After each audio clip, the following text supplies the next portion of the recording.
What's up guys, Chaos Shinobi here.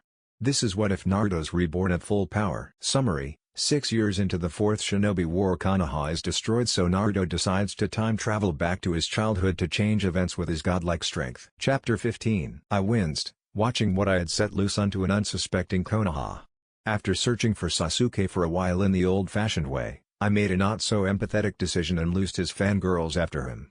If anyone could find a brooding Uchiha, it was Yamanaka Ino and Haruno Sakura, closely followed by 20 or 30 other admirers. Watching the dust clouds settle, the only sign of their being there, I immediately regretted freeing them. Out of respect for my oldest enemy, rival, friend, and brother, I activated my Eyes of Death, wanting to practice their abilities as I searched for the embittered 7-year-old.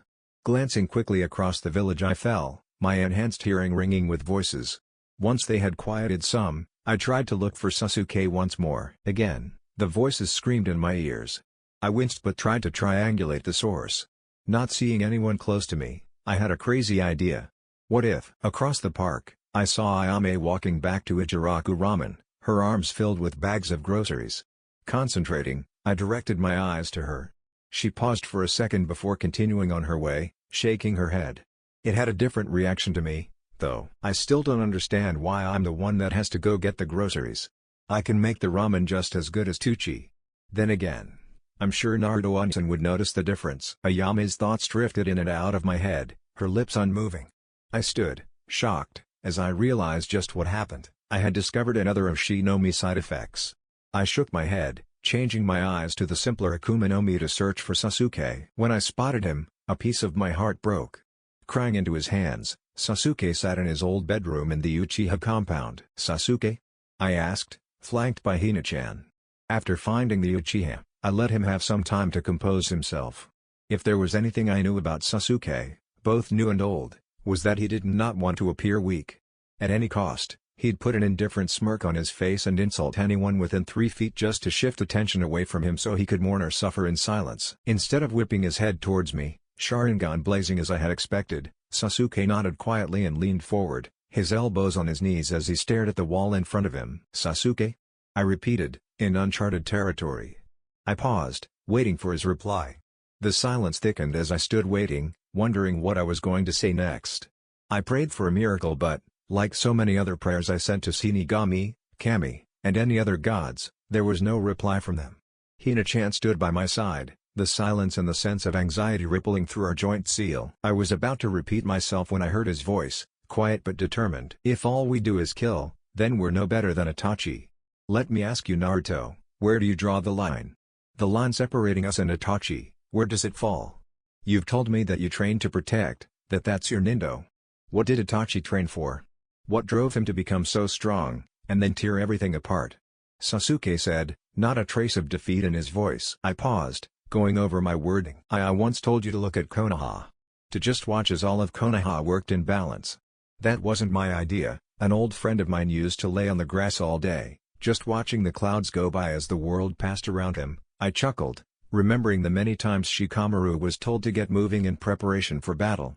He always called it troublesome, saying he had no time for the clouds. When I began to listen and started watching myself, I learned that everything has a balance to it. There will always be a poor and rich status quo. That is all we as humans know, so it's all we'll ever know. There will always be one man wanting more than he deserves and another that has more than his fair share. Balance doesn't mean equality, it means peace in the midst of chaos. What does that have to do with anything? Sasuke yelled.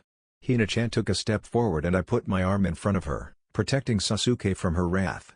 I smirked lightly towards her, thinking loudly that she needs to remember the differences between both Sasukes.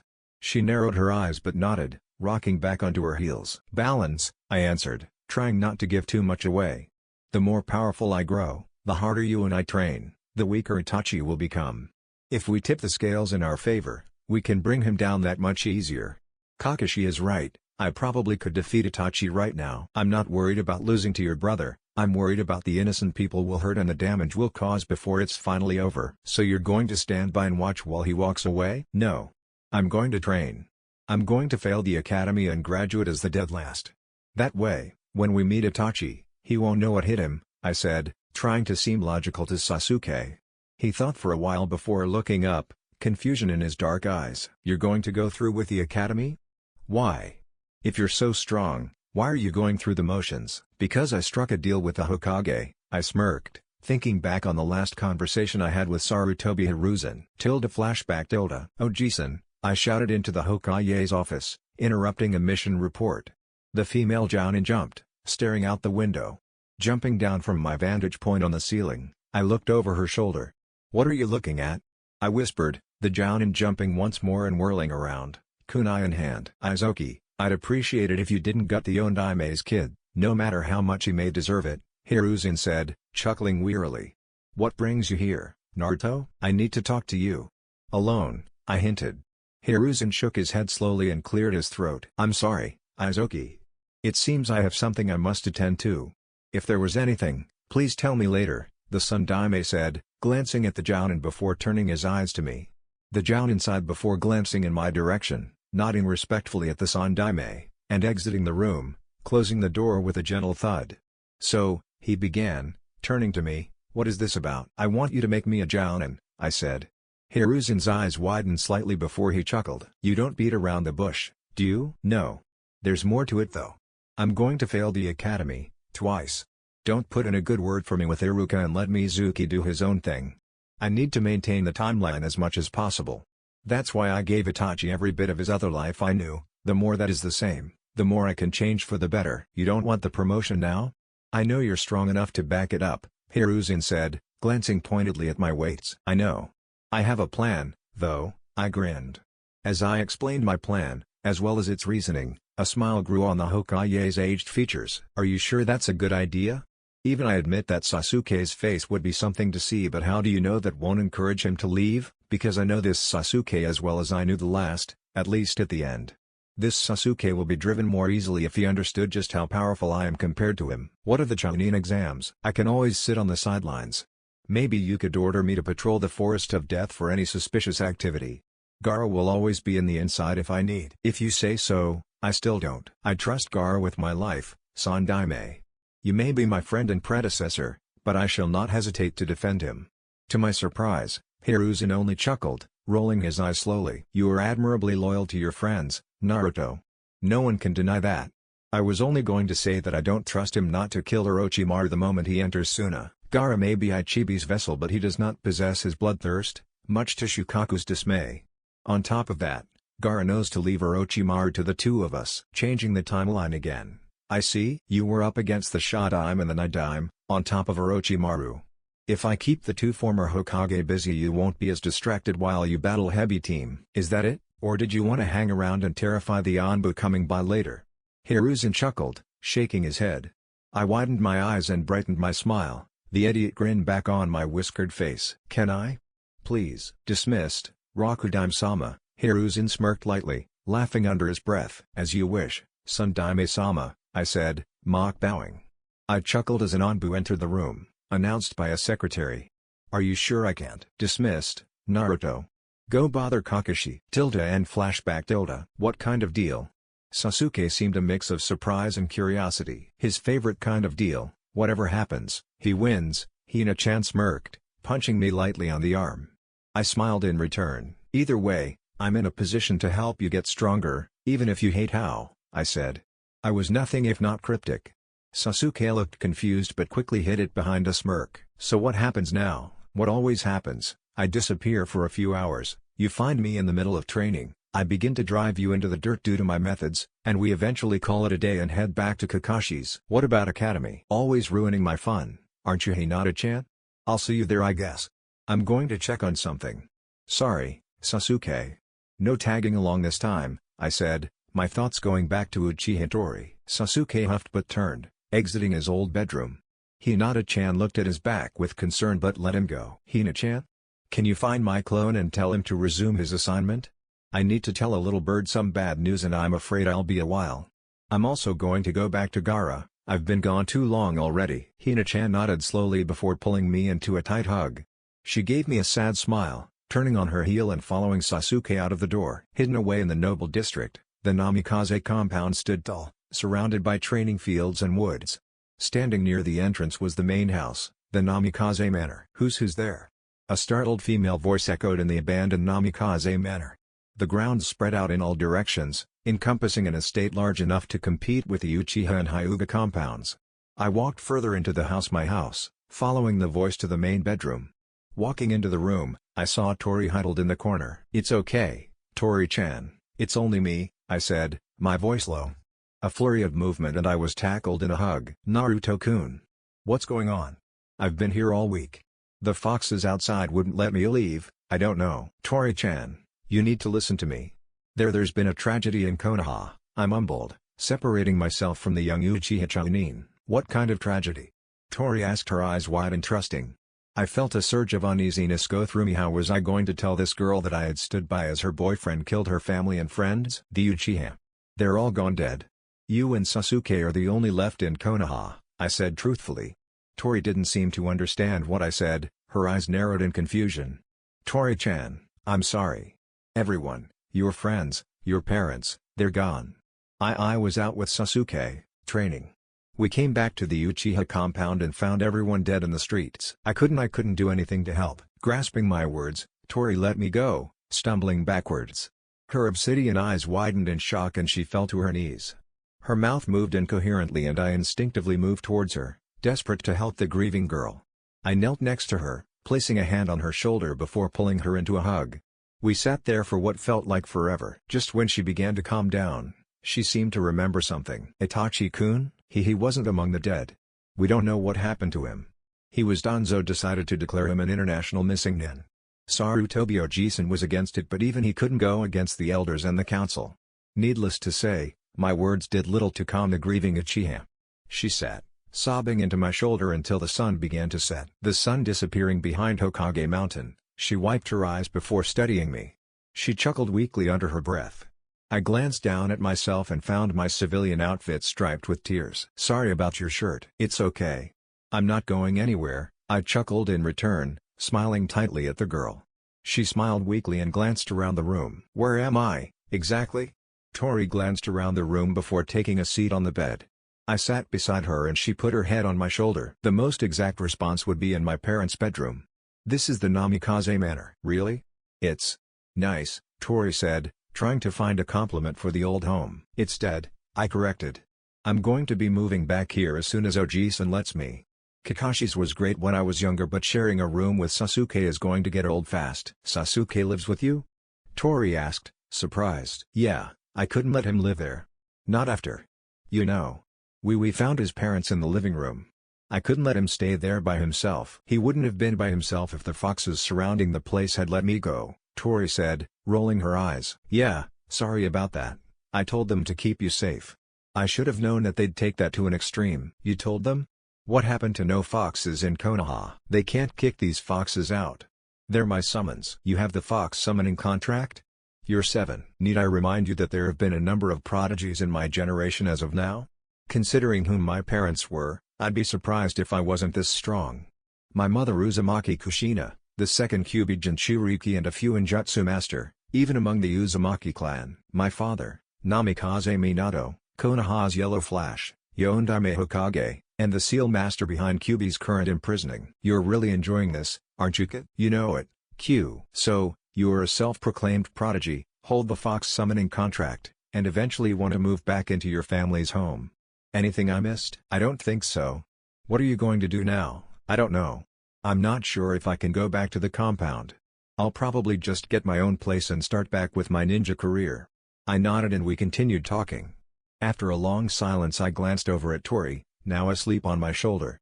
I smiled and lifted the girl from my shoulder and laying her down in a more comfortable position.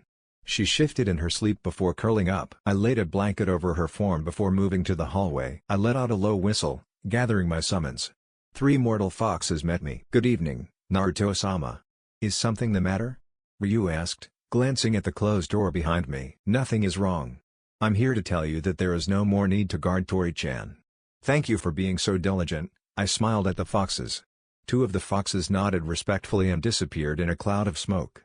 Ryu remained, a teasing light in his eyes. "So," he exaggerated. "Does Hinata-sama know?" "Just go back to your mate, Ryu." "I could say the same to you, Naru-sama," he said, smirking as he walked away. His tail swished with each step, the vibrant orange dancing in the low light.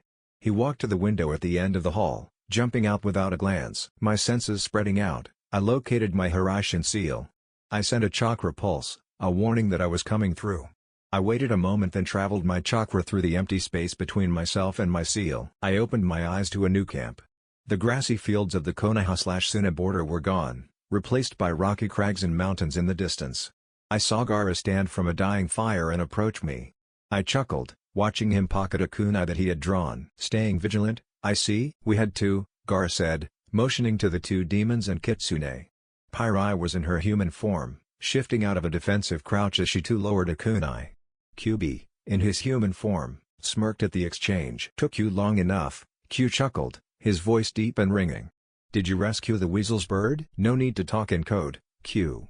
Tori should be safe. And still cooking, I said, remembering the information that I had gotten from Jiraiya in my past. Gaara's eyes narrowed in confusion and I laughed louder. She has, buns in the oven. Don't beat around the bush. Cub, she's having kits. Gaara's confusion melted at QB's clarification. Oh, he said quietly. Yep. We didn't find out in the last timeline until after the original Uchiha massacre. It was too late to save her. Itachi never knew, I said sadly. Gaara's eyes widened. Massacre? In the original timeline, my past, Uchiha Itachi murdered his entire clan aside from his younger brother, Sasuke, all in one night. In this timeline, he killed his entire clan minus Sasuke and his girlfriend, Uchiha Tori. And you let him do it? I did. The Uchiha massacre was an integral point in my past. Without it, everything I know could be wrong. Aside from that, Itachi knew of what happened in the last timeline, everything he did starting the moment that Danzo ordered the kill. He knows what he's doing, I finished, sitting down in front of the fire and poking it with a stick. I hope so, Gaara said, reminding me of the old Gaara, standing over Mitsuri holding a newborn baby with vibrant red hair, wishing for the war to be over soon for his son. Lost in my memories, I was only broken out of my trance as I saw a small hand invade my field of vision. What? I said, trying to register what had been said. What were you remembering? I can't tell you, it'll change your future and your perception of today, I said, trying not to be cryptic. What, did I get married or something? Gaara laughed. And had a son, I said, serious. The effect was instantaneous. Gaara fell backwards, thankfully aware from the fire. Shukaku, released in the size of a mortal raccoon, grinned evilly. This cub might get interesting. Shika, Q growled warningly. Shukaku shrugged his shoulders and jumped onto a rock and lying down comfortably. It's strange, Shika, you get offended each time someone calls you cute and then go and curl up on a rock, looking rather adorable if I may say so myself, I chuckled. The mighty Shukaku lifted his head and glared at me wearily. Shut it, kid. Blinking against the sunlight, I took off my fox mask and turned to Gaara. The year of training had passed quickly, turning Gaara into someone I was proud of. It's strange. 1 year later and it still looks the same, Gaara mused, staring at the village in the distance. Suna was exactly how we left it, if not worse for wear. Yeah, I agreed. Shukaku glanced at the village before turning his eyes to his summoner, Gaara. My mind turned to that moment, about 6 months ago, when Gaara had finally gained the raccoon's respect, single-handedly destroying a troop of mist ninjas including one of the legendary swordsmen, all to save a young girl named Suki. After discovering that her parents had already escaped the ninja, Suki had left our small troop. Using a strange bloodline limit, she kept in contact with us, using the ability to speak to and manipulate wild animals. I wonder how Temari and Kankuro are doing. I haven't seen them in so long, Gaara said, smiling as he remembered his siblings' antics. Don't worry, I'm sure Temari and Sandstorm kept Kankuro in line. And Sandstorm wouldn't let anyone touch Temari, foxes are too loyal. I smiled in return, thinking fondly of the blonde Kunoichi and the makeup-wearing puppeteer. Temari should be a jonin by now, maybe Kankuro too. I don't know too much about your life before the Chunin exams. Gaara just nodded and pulled his raccoon mask back onto his face, the scarlet rings around the eyes contrasting heavily with the green of his eyes and the white base of the mask. The black whiskers were not as defined as mine but were prominent enough to exaggerate the animalistic grin on the mask. I smirked and put my own mask back on. My mask was in the form of a fox, the ears longer and more angled than a cat's. The face did not have a white base like most Onbu masks and Gaara's mask, mine was yellow, matching my hair. The whiskers were a deep scarlet that matched Q's fur. Black swirls ran behind the whiskers and faded as they went upwards toward the tips of the ears. Are you ready to go? Yes, let's do this, Gaara said, his voice determined. I chuckled, knowing that my Nindo had rubbed off onto the young redhead. Are we going to go for the subtle approach? Or are we bombing the village in Hirai shining into the Kazekage's office? Pyrai, looking as young as ever, asked me, staring at the village with expectation. Neither. We're going to walk right in. Hopefully we'll be taken before the Kazekage. If not, I'm sure Tamari can get us an appointment with the team. Naruto Teiko, he's still my father. And a bastard, I countered. I know you hate thinking badly about anyone, but what that man did to you. Keep in mind he hasn't had the chance to do most of it in this timeline, Naruto. Remember, you more or less kidnapped me? Would you rather I left you in Suna? I'm not complaining, I'm just saying that you should give him the benefit of the doubt. He still sent Yashamaru after you. And Shika killed him. Kyubi-sama scared the hell out of my father, he won't try anything, Gaara promised. I still wasn't sold, but I nodded and began to run towards Suna, Gaara and the demons close behind. Kazekage-sama. There is an intruder in the village. A Sandanbu shouted, running into the Kazekage's office. Gaara's father jumped slightly at the entrance before regaining his calm and collected facade. Who is the intruder? Reports say that it is the Kirigitsune and the Ariguma, the Anbu said. The Ondame Kazekage nearly shook at the sound of the two ninjas' name, one of which being an S-ranking ninja and the other an A rank and his own son. Bring them to me, he ordered. I chuckled and let myself fall off the ceiling. No need to, team. Dismissed, Anbu. I'm not here to kill anyone, I said, smirking behind my mask. The Anbu glared at me through his mask and took a step towards me, drawing a kunai. I yawned and put a hand on the katana I kept slung across my back. I didn't come here to get violent, Anbu-san. However, if you push me, I will not hesitate to cut off Kazekage team's head and send you to your family in a body bag. I'm not a violent person, but I have less friendly companions, I said. Where is Gaara? At his name, the redhead dropped into the room, flying in through the window. A shape flew in behind him, a large raccoon, about 3 feet tall, Shukaku. Hello, father, Gaara said, taking off his mask. Well, Ariguma, you've been busy. What were you and the infamous Yellow Fox doing in Iwa? They weren't very happy. Neither was Kumo, Kiri, or Ame. I can't speak for Konoha, we haven't been there yet, but Wave was very happy to see us. As for what we were doing, that's not for you to know. All that aside, I'm a man of my word. I told you that I'd train Gaara for a year or so. 1 year has passed and here is your son, as promised. I trust you to not attempt anything. Gaara does know how to contact me if he ever needs me. You're just going to give him back? The Ondame Kazekage asked, incredulous. I knew you were stupid, but Kemi. Give me a break, I complained, unwilling to explain myself. I'm honorable, I only did what you and Suna were too stupid or busy to do. I trained him to befriend Shukaku, as I told you in the letter my furry friend delivered. I believe you remember Kyubi? I asked rhetorically. The Kazekage paled as Q dropped off the ceiling, stretching. I really hate hiding that much chakra, he complained. After a while it stings, holding all that power back so these fools won't notice. Q, you didn't have to hide. You could have waited outside like Shika, Gaara, and Pyrai and missed the Kazekage's face when the cub flies in? No way, that was priceless. Q laughed, a tail whipped towards his face and wiped a tear out of his fiery eye. Careful, Q, we don't want to sink Suna any further. I chuckled as Kyubi's booming laugh shook the Kazekage's office. He stopped and looked at me, disappointed. You're no fun, Kit. Be a good demon and talk to Shukaku while the Kazekage and I talk business, I said, smiling behind my mask. Kyubi grumbled but trotted over to Shukaku. Now, back to what's happening here. I'll give you a basic overview of Gaara's abilities, at least those I think you should know about.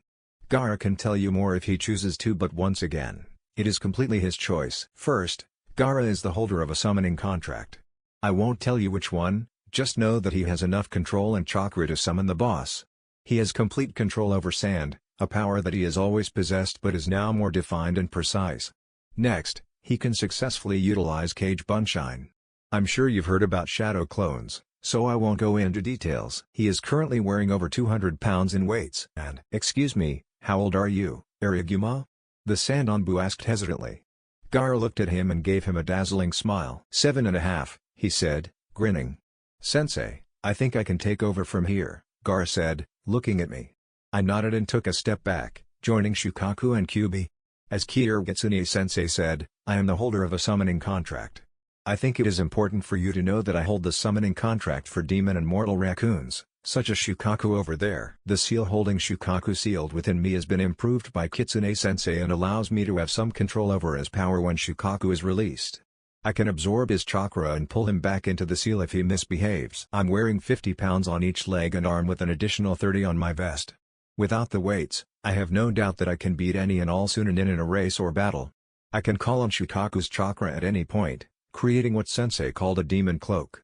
I can form a Rasengan, one of the Yondaime Hokage's original jutsu. Everything else you'll learn in time, Gaara finished, smirking as his father's jaw fell. How did you learn the Rasengan? A lot of practice, water balloons, small explosions, and quite a lot of time, Gaara chuckled, looking at me. Gaara, I think he meant how anyone could teach you that.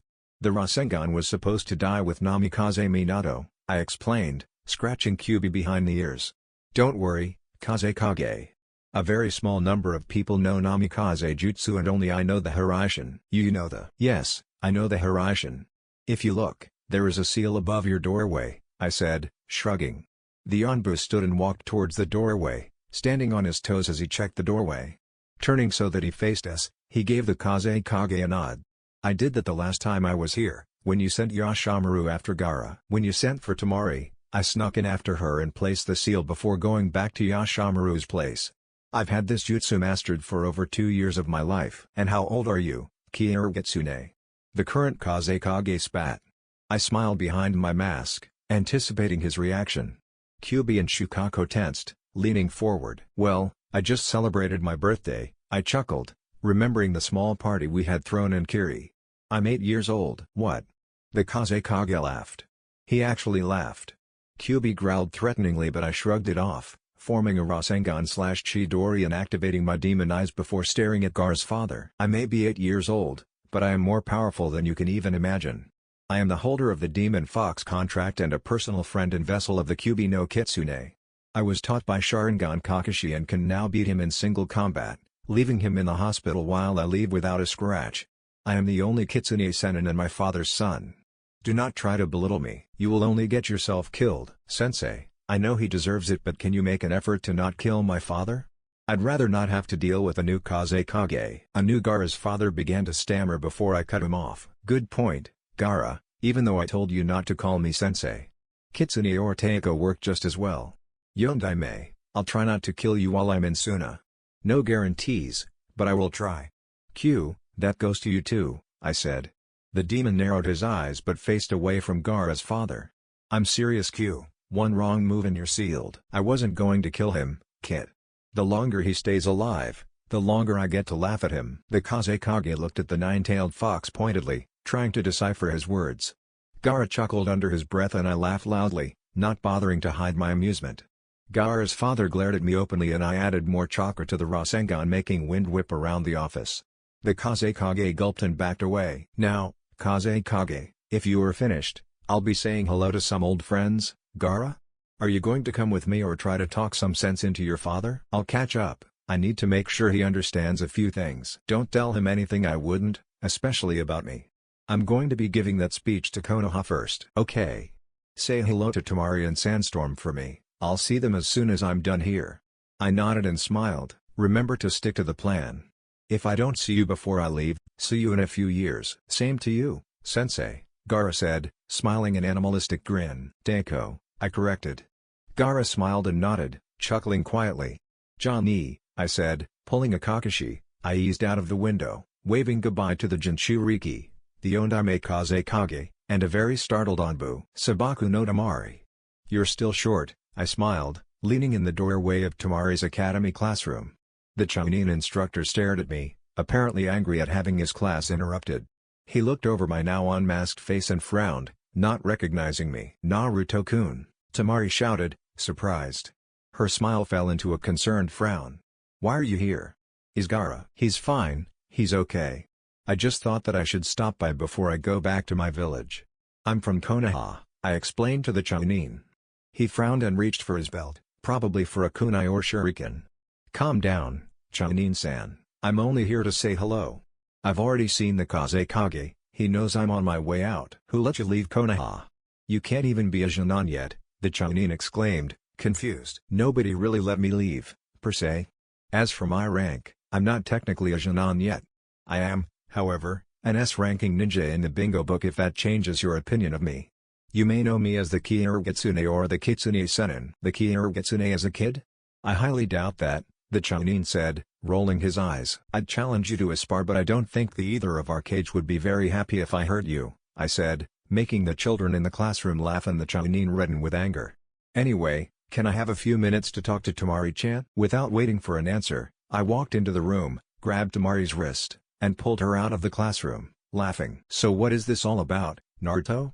Temari asked, still laughing at the image of her teacher's face as she was pulled out of the class. It's about Sandstorm. I need to talk to her about something important. What about?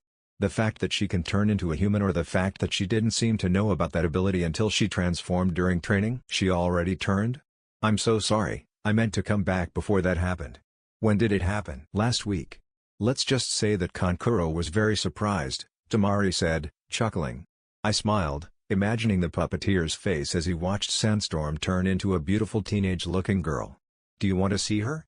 She should be somewhere in the village. She doesn't usually come to class with me. She says that everything they teach at the academy is a waste of time. It is. I think I'll summon her. It's faster than searching on foot, even with my demon eyes activated. Demon eyes? New bloodline eye. Inherited, I guess, from Kyuubi. Anyway, Kushios no Jutsu, Sandstorm, I said, slamming my palm to the sandy street. A puff of smoke rose and parted, revealing Sandstorm in her fox form. Seeing me, she snarled and crouched, ready to pounce. Naruto, she growled. Give me one good reason as to why I shouldn't disembowel you where you stand. Because that would kill Q? Try again, she snarled. Looking at her with admiration, I saw the honesty in her threat. Because I can talk to you about your parents. I wasn't lying to Temari when I said I found you alone, I said quietly. Sandstorm, with wide eyes, shifted out of her crouch and closed her eyes in concentration. When she opened them, she was human, standing at 5 feet 6 inches. She had tan skin and bright green eyes not unlike Gaara's. Her blonde hair was cut short, out of her face. Tell me, she demanded. I can't tell you everything now, it's not the right time. You need to be a little older before I tell you everything. You are a true kitsune, a half-blood. No matter how strong you become, you will always have just one tail when you are in your fox form. I can tell you that your mother was a human named Asa from Whirlpool Country, the same as my mother, and your father was a three-tailed demon fox named Mamoru. I only knew your mother, and for a short time at that. But she was always smiling and laughing. She was one of my mother's closest friends before my mother, Uzumaki Kushina, left Whirlpool to become Kyuubi's second Jinchuriki. Your mother was away on a solo mission when Whirlpool Country was attacked and destroyed. I found your mother while I was away training Gaara, after I had entrusted you to Temari. She was in Kumo and really sick. I offered to heal her with my medical ninjutsu, but she refused. She said that, as long as you were safe, she was happy. Is she? Sandstorm asked, sniffing. She died right before we left Cloud 2 days later. I'm sorry, I apologized to the kitsune. She seemed to mull it over for a while before she smiled tightly. Guess I'm like you, Naruto. An orphan but still kick ass to anyone that gets in our way? Yep, she said, laughing. When do you go back to Konoha? Right now, actually. I only came back to Suna to drop off Gaara and talk to you and Temari. I had hoped to come back before you had transformed. I've helped others through the transition. You weren't the first kitsune I had found, I explained, smiling. At mention of her brother, Temari's eyes lit up. Where is he? I left him talking to your father. He should be back any. There you are, Gaara, I said, smiling at a building. Temari looked at me as if I was insane but stopped when a chuckle sounded from the sandy wall. Gaara deactivated his camouflage jutsu and jumped down from the wall. How did you know I was there? Gaara asked, looking between myself and Temari. Recognizing his sister, he smiled and gave her a hug. She stiffened slightly before relaxing and hugging her youngest brother back. I missed you, Temari-Nichan. It's okay, Temari. He's different. I taught him to separate his consciousness from Shukaku's, and it was that closeness that drove him nearly insane. Gaara is in control over that part of him, just as I am with Q. As for your question, Gaara, my sense of smell is inhuman, ever since I signed the summoning contract. Your senses should begin to heighten as well, but yours won't be as acute as mine. I chuckled as Temari pulled back and smiled at her brother. I missed you too, Gaara. How have you been? I haven't seen you in so long, Temari said, watching her brother smile and laugh. You're so different. Yeah, Naruto-sensei helped me with Shika. He improved the CLR team of a father put on me. He isn't that bad, Gaara-Nikan. He's changed. Maybe to you. The first thing he did when he saw me was think about how he could make me into a weapon. Don't try to deny it, Naruto-sensei, You must have seen it in his eyes. The only thing keeping him from saying it was the fact that you kept threatening the man. Personally, I don't think he'll ever change to me. Just make sure you don't kill him. That'd screw up all my hard work and planning.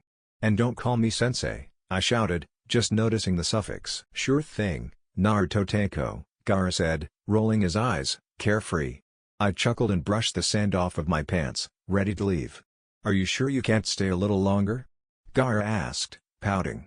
I gave him my signature vulpine grin and shook my head. I have a mate to get back to. I promised her I'd only be gone as long as I was training and setting up my network. I've finished both as much as I can in a year. It's time for me to go back to Konoha. I stretched and sent a pulse of chakra to Hinata's necklace. Gaara shivered, feeling the subtle pulse. Temari didn't even notice. I'll stick to the plan, make sure you don't mess up on your end, Naruto Teiko. No problem. I'll see you at the exams, cub, I chuckled, using Shukaku's nickname for Gaara. His eyes narrowed before he shook his head, chuckling quietly. Bye Temari, Sandstorm. Remember what I said last time I was here, I said, nodding to the two before following my pulse to Hina-chan. Academy is probably the most boring thing that I could have been doing with my time. What's worse was the fact that I had to fail not once but twice, repeating the same year over and over. When it came time for the third jonin exam, with the rookie 9, I prepared myself to create the lamest clone ever. I got into my pose, my idiot mask lit with determination. My hands formed the seal and I yelled, Bunshin no Jutsu. To Mizuki and Iruka-sensei. The smoke cleared and my clone, pale and unmoving, made an appearance. Iruka twitched and announced that I'd failed. Iruka-sensei. His physical coordination and stamina are excellent. And he managed to come up with something. Isn't that enough to let him pass? Mizuki, the traitor, said, smiling. Mizuki-sensei. All the others created 3 or more usable clones. Naruto just created 1, and it's practically useless. I can't give him a passing grade. The rest of the day flew by. The other students, and their Hittite, were met by congratulations from their parents while I sat on my old swing, looking sadly at the group. I heard Mizuki appear behind me and I forced myself to not draw a kunai at the man. When we sat on the roof, overlooking Konoha, I let myself answer Mizuki as I had last time. I tried to keep a straight face when Mizuki told me he had a secret, a way that I'd pass for sure. I went along with it, feigning ignorance to his plans, and stole the scroll once more. Opening it at the cabin, I created a dozen shadow clones and we got to work. I dispelled the clones just as Iruka appeared, mastering 4 of the jutsu, excluding the shadow clone. I put on my idiot mask and went again through the scene. Once again, kunai flew towards us out of the trees. I let myself be pushed back by Iruka, even though I drew my own kunai to shield myself. I watched as Iruka was pinned to the cabin wall, Mizuki appearing from the shadows. I'm impressed you found this place, Mizuki announced to the injured jonin. I see now. How it is, Iruka said, wincing slightly. Naruto. Give me that scroll, Mizuki said, kneeling on a tree limb. I let my face go blank with panic and confusion, my eyes darting between Mizuki and Iruka-sensei. Wait. What's going on here? I questioned, my voice getting louder and higher. I watched, again, as Iruka pulled a kunai from his thigh and tell me to never give him the scroll. It is a dangerous object that contains forbidden jutsu. It was sealed, Iruka explained, glaring at the man in the trees. Mizuki used you to get it for himself. Naruto, Iruka is only afraid of you holding that scroll, Mizuki chuckled. I let my eyes dart to Iruka, who grimaced before glaring at the man again. I will tell you the truth, Mizuki offered, smiling darkly. I let him tell me the truth, let him throw the shuriken at me. I watched as Iruka jumped in front of the shuriken, as he explained what he went through as a child. When Mizuki laughed, I snapped. Time to change the past, I decided, hearing Mizuki announce that Iruka had hated me ever since I had killed his parents. This time, instead of running, I stood up and laughed at the silver-haired ninja. That's right, Naruto, give the scroll too. You're an idiot, Mizuki. I've known about the fox my entire life. You miscalculated, it's not you against me. It's you against my hands went into the shadow clone seal, US. Mizuki panicked, faced with 1,000 or so clones. Like last time, my clones proceeded to beat him into the ground. The real me smiled and walked over to Iruka-sensei. Here, let me help you, I said to the jonin. He smiled and shook his head in disbelief. What, you thought I fell for that? I may not be the dead last, but I'm not stupid, I chuckled, my hands lighting up with green energy. Iruka looked a little shocked but I waved him off, pressing my hands to his thigh and then his back. When I was finished, my clones dispelled themselves and Mizuki was on the ground, twitching, unconscious, and bleeding heavily. I guess I went a little overboard. I chuckled. When did how Iruka asked, incoherent. He shook his head and told me to close my eyes. I did, smiling mentally. After a while, I pretended to be impatient. Iruka-sensei. How much longer? Okay, you can open your eyes now, Iruka announced. I opened my eyes and saw Iruka standing in front of me, his Hittite now tied to my head. Congratulations on your graduation. I grinned and tackled him into a hug, slamming him into a tree. Oh. Sorry, about that, I grinned, scratching the back of my head. Good thing I healed you before, Iruka chuckled, shaking his head. I think I owe you some ramen, he said, smiling. Yeah.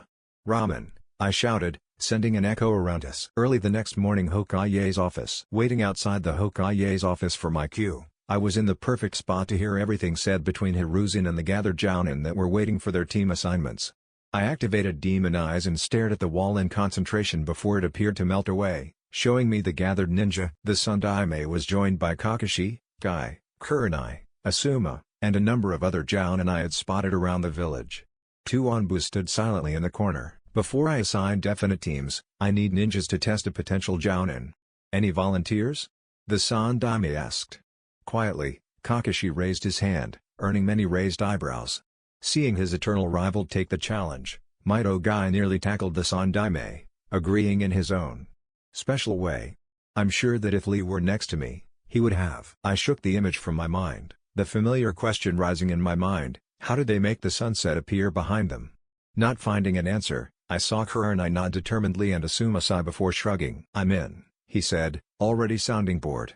I saw Guy rock on his heels, asking whose flames of youth were burning. The Sandaime nodded at the door, probably knowing I could see him. I chuckled and opened the door. The effect was instantaneous. Kakashi did his strange eye smile, Kurenai studied me, Asuma shrugged, and Guy ran up to me. Yosh. Naruto. Are you my challenger? Prepare to feel the intensity of my. Not now, Guy-san, I said, walking to Kakashi and Sandaime. No. You have taken on Kakashi's hip attitude.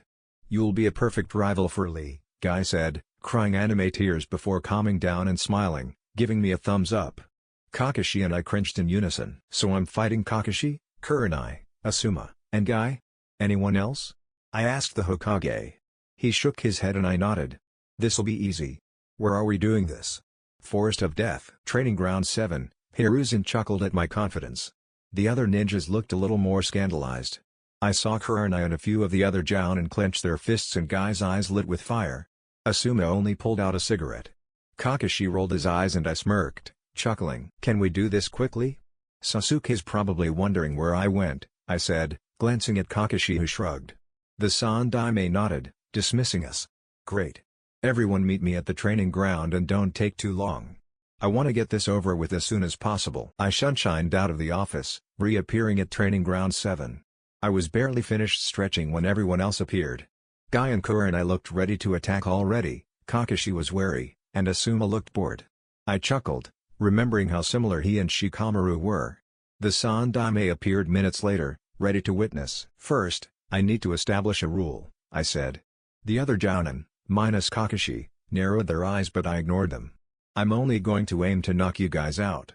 If I mess up and seriously injure someone, I need everyone else to back off while I take over, I said, raising my hand as I forced it to glow with green energy. You can back out at any time during the fight and I will not use QB. Guy, I don't recommend going too far with the gates, I'd rather not get you killed for a battle. Also, I think you should come at me going for the kill. If you don't, I doubt you'll be able to touch me, I said. Guy grinned in enthusiasm, Kurenai and Asuma scoffed, and Kakashi nodded his head. He's not kidding, he commented. The other ninjas' heads whipped to the masked ninja and he shrugged. Naruto is stronger and faster than I am. I'm not sure what he's up to now, but he's wearing over 300 pounds in weights. If he hadn't learned medical ninjutsu, I'd probably be dead. The kid packs a punch that'll put Tsunade to shame. I chuckled at the truth in the statement and got into my taijutsu stance, getting ready for my personal style, the War Awakuma. I smirked as Guy shifted into his pose and Kurenai prepared to cast a genjutsu. And begin, I said, waiting for the battle to begin. Dodge. Punch. Duck. Spin. Jump.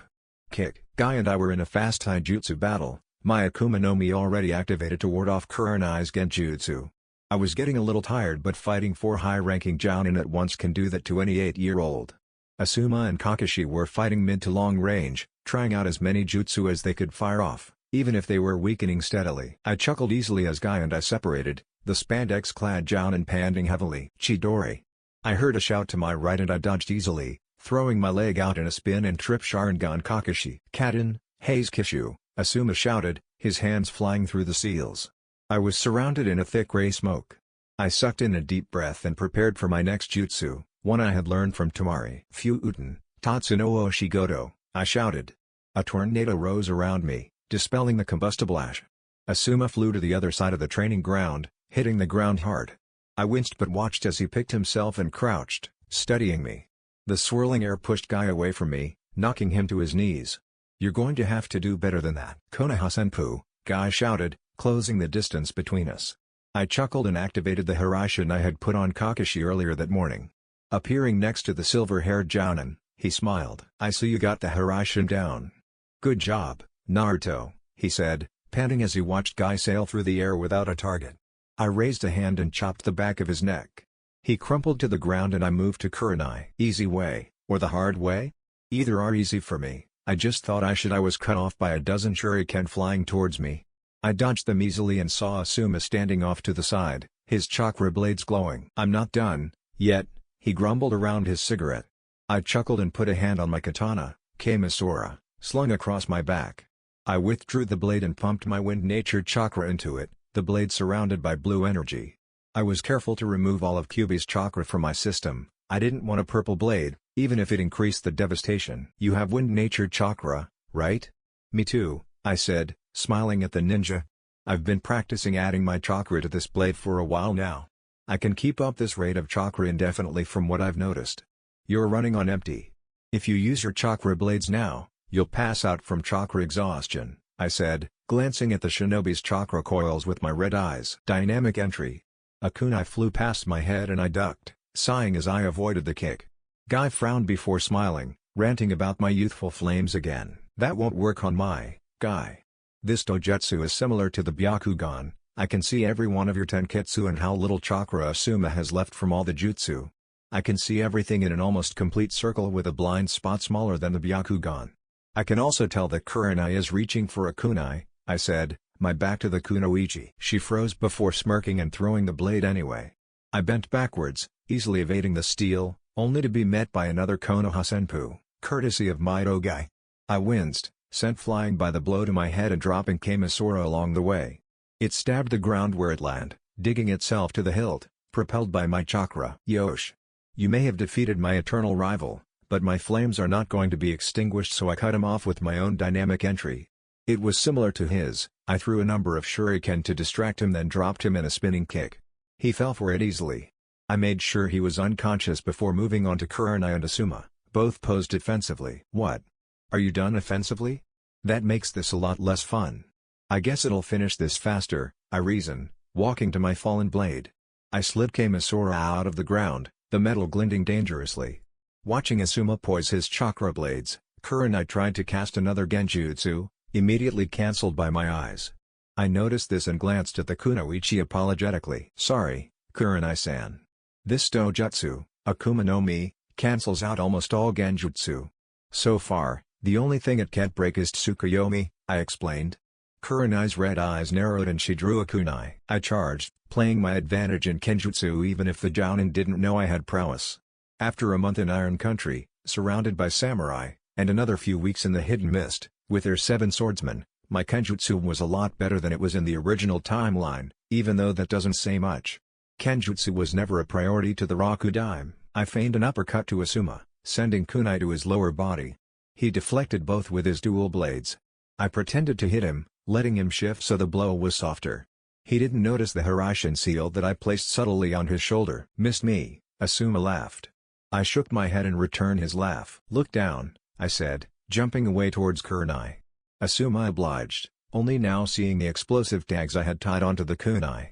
The ninja jumped back, trying to distance himself just as the kunai exploded. I smirked, running towards Kurenai. I feigned a kick to her shoulder, letting her deflect the blow to charge my punch. She leaned backwards, twisting to avoid my fist. Thinking fast, I spun downwards, my hand on the ground as I did a handstand and kicked Kurenai to the other side of the field. She didn't stand up, only nodded and stayed seated as she watched the rest of the battle play out. I pushed against the ground, flipping myself so that I was on my feet one more. Seeing that he was the last opposing jonin standing, Asuma narrowed his eyes and studied my form. I didn't give him time to analyze me too closely. I focused my chakra to my fist and punched the ground. A crater rose around my fist, sending cracks through the earth as Asuma jumped away from them as large rocks flew into the air. I jumped onto the boulders, crossing them until I was close to Asuma. He narrowed his eyes as I used my distraction as a bridge. He backed away slowly, not taking his eyes off of me until he found a kunai at his throat. Dead, I announced. The clone in front of the ninja dispelled himself and I smirked. I get it, Asuma nodded as I released him. The crater was just a distraction. You created a clone while the real you came behind me. Close. That was a shadow clone, he could have done you actual damage. Also, I put a Hiraishin on your shoulder after I sent the kunai downwards. Impressive, Kurenai said, running to meet us. She nodded, impressed, and I left the two to wake up Kakashi and Guy. Jounin at 12. You're going to be something, kid, Asuma said, chuckling. His father, Hiruzen, nodded as he walked to meet them. I placed a hand on Kakashi's chest, another on his forehead, and pressed chakra to the unconscious ninja's heart and brain, waking him up. He coughed and sat up, smirking under his mask. That's embarrassing. You took me out first, he complained. I laughed lightly at my sensei's childishness. Only because you would have been more difficult down the line.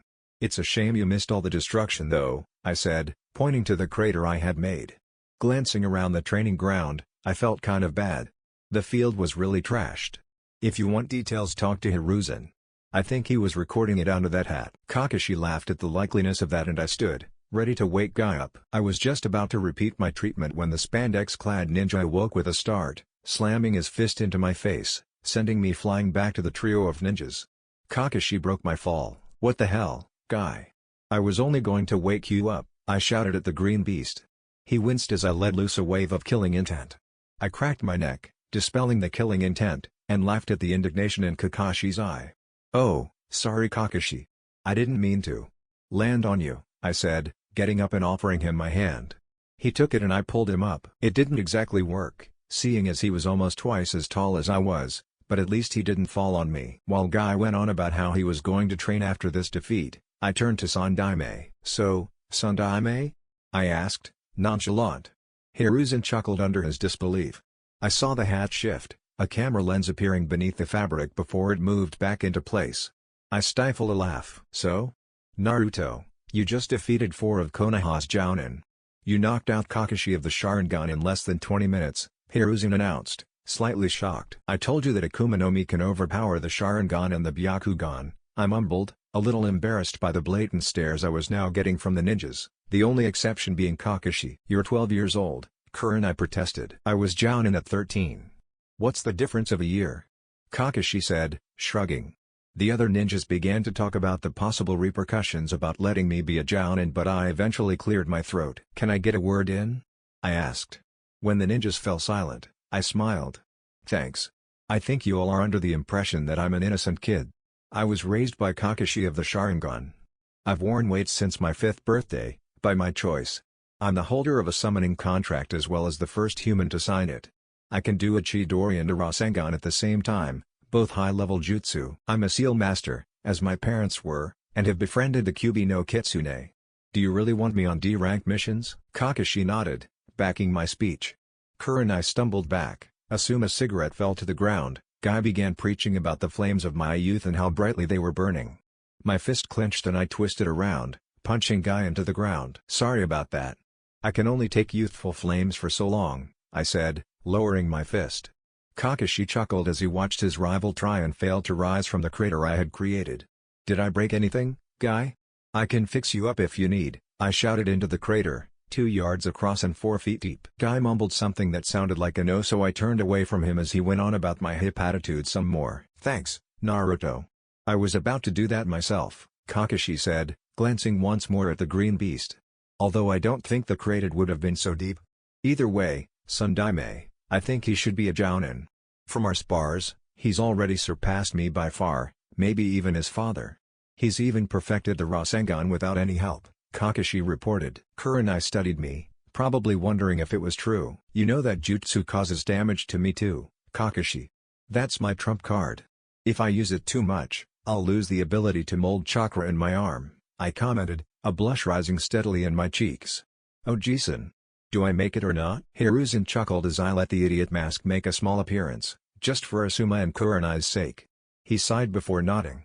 I'll get you a flak jacket. Cool, I exclaimed before returning to my more serious self. Can I stay around for the team assignments? You still need to assign them, I pointed out. Hiruzen sighed and nodded. Heel guy, I think I heard his ribs crack, Kakashi chuckled. I nodded and jumped into the crater, my hands glowing. I heard the other 4 Jounin move away, talking amongst themselves as they walked towards the Hokage tower. I reactivated my demon eyes, ready to check if I had broken anything. 1. 2. Okay, 2 cracked ribs, 1 broken rib, and a cracked collarbone. Ouch, sorry guy. That must have hurt, I rambled, gently placing my hands on the damaged areas. He woke up as I finished healing his ribs, wincing slightly as I moved to his collarbone. Sorry, I didn't mean to punch you that hard. I've always had bad chakra control. Too much or too little chakra can leave an enemy conscious or kill an ally, I said as I fixed the damaged bone. When I was finished I jumped up. Let's go, Jason said he'd wait for us to give out the team assignments. Yosh. Why don't we race to the tower? If I lose, I will run 200 laps around Konoha. If I can't do that, I drowned out the man's voice, cringing when he went into his nice guy pose, smile and all. You're on. Start on 3. 1, 2, 3. We both shouted before rocketing towards the Hokage tower. I pushed myself, not decreasing my weights. Even with over 300 pounds on my body, I kept up with the green beast easily. Skidding to a stop in front of the tower, I admitted defeat even though I could not tell the victor, the two of us being so closely matched. Looking at me in admiration, Guy held the door open. Thanks, I said, walking through the door. How heavy are your weights? Guy asked curiously. Right now, I'm up to 330. 70 on each arm and leg with another 50 on my vest, I said, ignoring Guy's exclamations about youth as the Hokage's office came in sight. I opened the door, not knocking. Hey, Jason, I said, taking my place in a corner. What took you so long? Cracked ribs don't take long for you to heal, Kakashi said, sounding concerned. Aw, Kakashi, you're so cute when you're worried, I said with a smirk. I know I took a while. I broke a rib and cracked his collarbone by mistake, I explained. The other Jounin, who weren't at the fight, looked wary of me. Did you tell them yet? They look a little fidgety. I didn't want to tell them while you were absent, Hiruzen explained. Everyone, Naruto was just made a Jounin. He beat 4 elite Jounin in combat, all at once. The news was met by mixed emotions, fear, curiosity, and approval ran through the room in waves. A few protested the news, disbelieving the announcement. Are you going to show them the video, Jason? I know you had a camera under that hat, I said, exposing the Tsundaime. He chuckled but shook his head. They'll take you seriously soon enough. Anyway, back to the team assignments. Now I have all of your team assignments with me, Iruka-sensei said to the rookie 9. Not really belonging in the classroom, I waited outside with the other Jounin as Iruka gave his speech about being a ninja.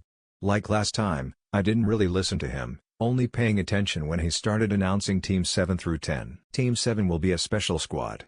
Due to the odd number of Jounin this year, Team 7 will be made of 2 Jounin and 2 Jounin. The second Jounin is new, just appointed this morning, so don't feel at a disadvantage or advantage. Team 7 will be made of Haruno Sakura and Uchiha Sasuke. Team 8 will be Aburame Shino, Hyuga Hinata, and Inuzuka Kiba. Team 9 will be. Once again, I stopped paying attention, not caring who was on Team 9. If the Tsundaime trusted me, the teams would be the same. Team 10 will be Narushi Kamaru, Akimichi Kuji, and Yamanaka Ino. Please wait here for your Jounin-sensei. Good luck, Iruka said before smiling and leaving the classroom. Hey, sensei, I said, catching Iruka's attention. He froze for just a moment before rushing me, tackling me in a hug. Good morning to you, too? I gasped, breathless. The Chunin chuckled and released me.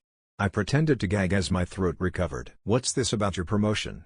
I heard that you skipped Chunin, Iruka exclaimed. I shushed him, knowing that the Jounin inside could hear him if he spoke loudly. I pulled him further down the hallway before nodding. Just took the Jounin exam today. I came over here to tell you that it was me with Team 7. I wasn't sure if they told you who's with which group, I explained, scratching the back of my head. Iruka chuckled and messed up my hair. But jonin? You couldn't just take the jonin exams when they come around and be done with it? Iruka said. I could see the sadness in his eyes, sadness that I'd be in danger, but I also saw his attempts to hide it, so I did not comment. If I tell you who I beat, will you believe I'm ready for it? I asked. Iruka chuckled but nodded, obviously not taking me seriously. Okay. I was up against Hokage Kakashi, Mido Gai, Yuhi Kurenai, and Sarutobi Asuma all at once. I took Kakashi out in the first 20 minutes, Gai and Kurenai in the next 10 or 20 minutes, and then Asuma in the last 10 minutes. Iruka's jaw hit the ground. But with Mizuki? I asked. Iruka nodded, his mouth still forming incoherent sentences. I knew that, if I showed Mizuki my real power, then he'd either run away or I'd accidentally kill him. Even taijutsu is a risk. I've invented my own technique that can take down Kakashi, the War Awakuma, the Laughing Demon. In honor of Kyuubi's more violent tendencies, I answered. Iruka winced and I mentally slapped myself. I'm really sorry about your parents, sensei. Iruka only shook his head. We aren't here to talk about the past, that was a long time ago. How about I treat you to some ramen after you and Kakashi get your team? We might as well go now, Kakashi won't be here for another 3 or 4 hours, I replied. Iruka chuckled and nodded. Probably not. I wonder what he does before everything that takes so long. I've never seen him around the village, Iruka mused. I frowned, knowing what he did. He's visiting an old friend, I said, closing the conversation. Iruka accepted the close and changed the subject to my new jonin status. It really is incredible, though. Who would have thought, 12 years old and you already outrank me? Iruka laughed, poking my forehead. I smiled sadly, remembering all the times that Itachi had done that to Sasuke. Kakashi thought it. He was the first to volunteer to test me. Guy was going on and on about his youthful flames or something like that. I wasn't really paying attention, I said, laughing as Ichiraku came into sight. Are you going to tell Tucci-san and Ayame-chan? Iruka asked me, still smiling. I don't know, I said, scratching the back of my head nervously. I don't want to sound conceited or anything. Wow, a 3-syllable word from the class clown. It's a miracle, Iruka said, laughing as we walked into the stand. Tucci turned around, saw me, and immediately brightened. Hey, Iruka-san, Naruto. What can I get for you too? Tucci said, chuckling at the pride radiating off of Iruka. The usual, Iruka said, sitting down. I sat in my favorite stool, practically bouncing. Tucci went about, making the ramen, before placing it down in front of us, looking at me expectantly. So what are you two celebrating? Tucci asked as I dug into my ramen.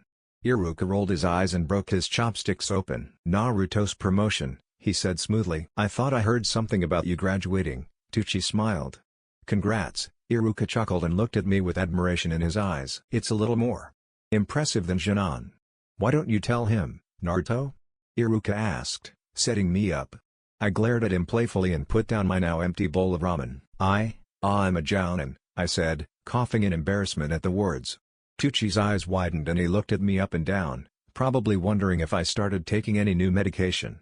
Iruka chuckled and nodded at his expression and Tucci snapped out of, pouring me another bowl of ramen. On the house, he announced, sitting down and muttering jonin every now and then. Our food gone and paid for, I said goodbye to Iruka before jogging to the memorial stone, wondering if Kakashi was still there. Spotting him at the stone, I slowed to a walk and joined him. Are you ready for this? We're in different territory, I murmured. Kakashi scoffed and shrugged. You could have stayed a jonin a little longer, no one was forcing you to go jonin already. I know that, I said quietly. Ready? To the academy, Kakashi exclaimed, hopefully sarcastically.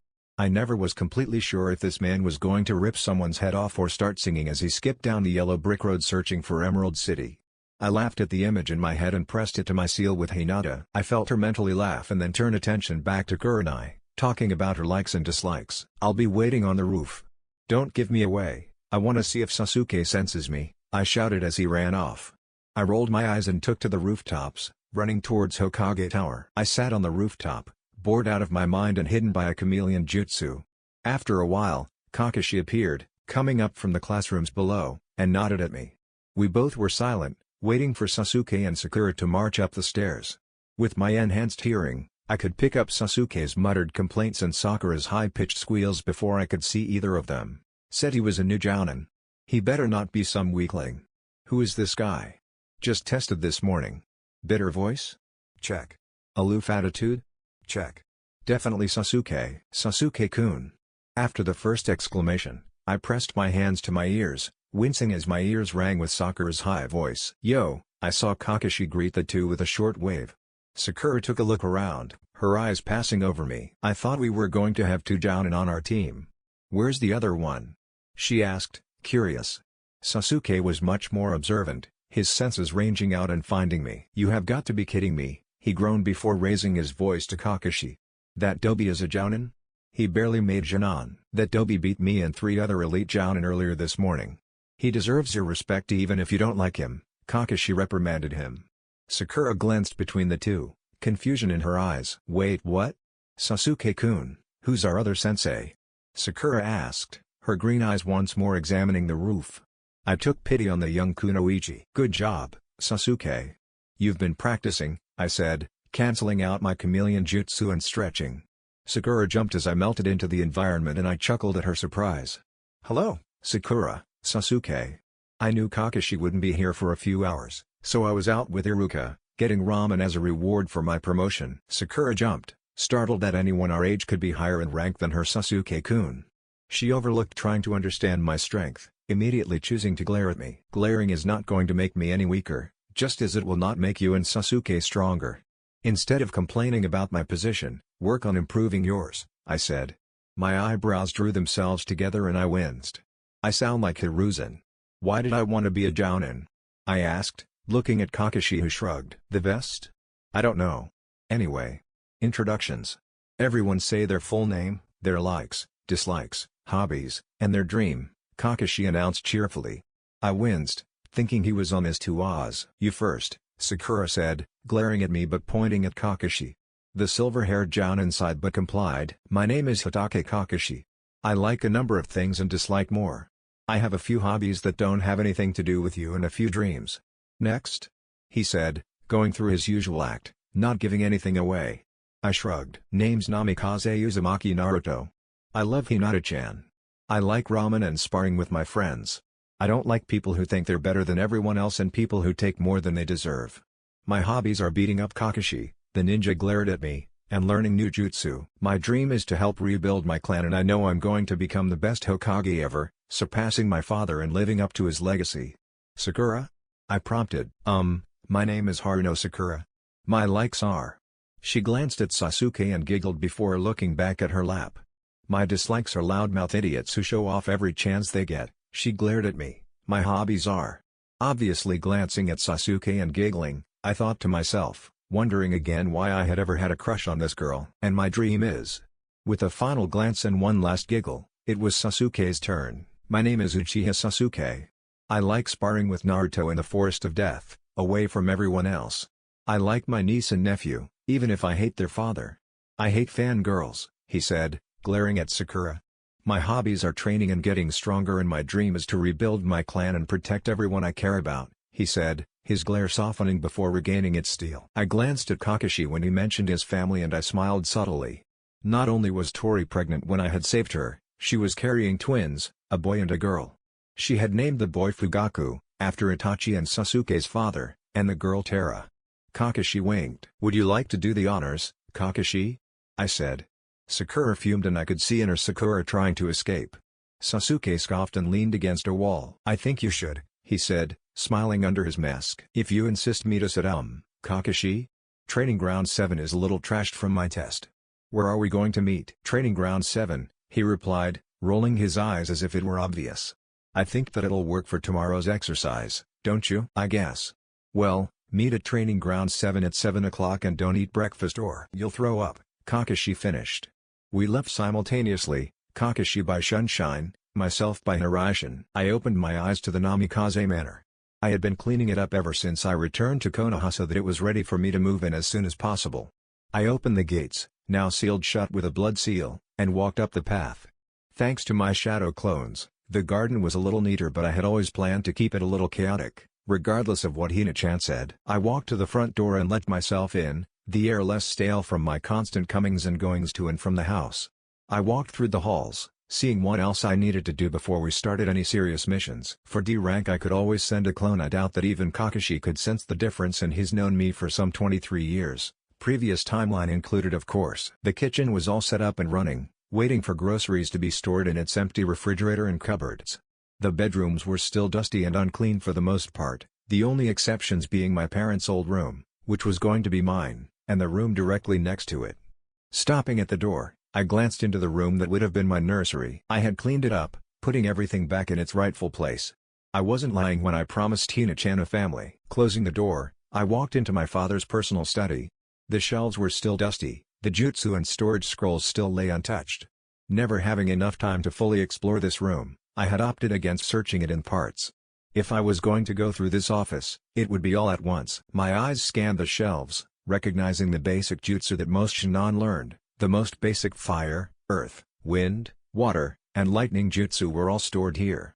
I walked around the room, finding empty storage scrolls and scrolls filled with kunai, shuriken, senbon, and other various weapons.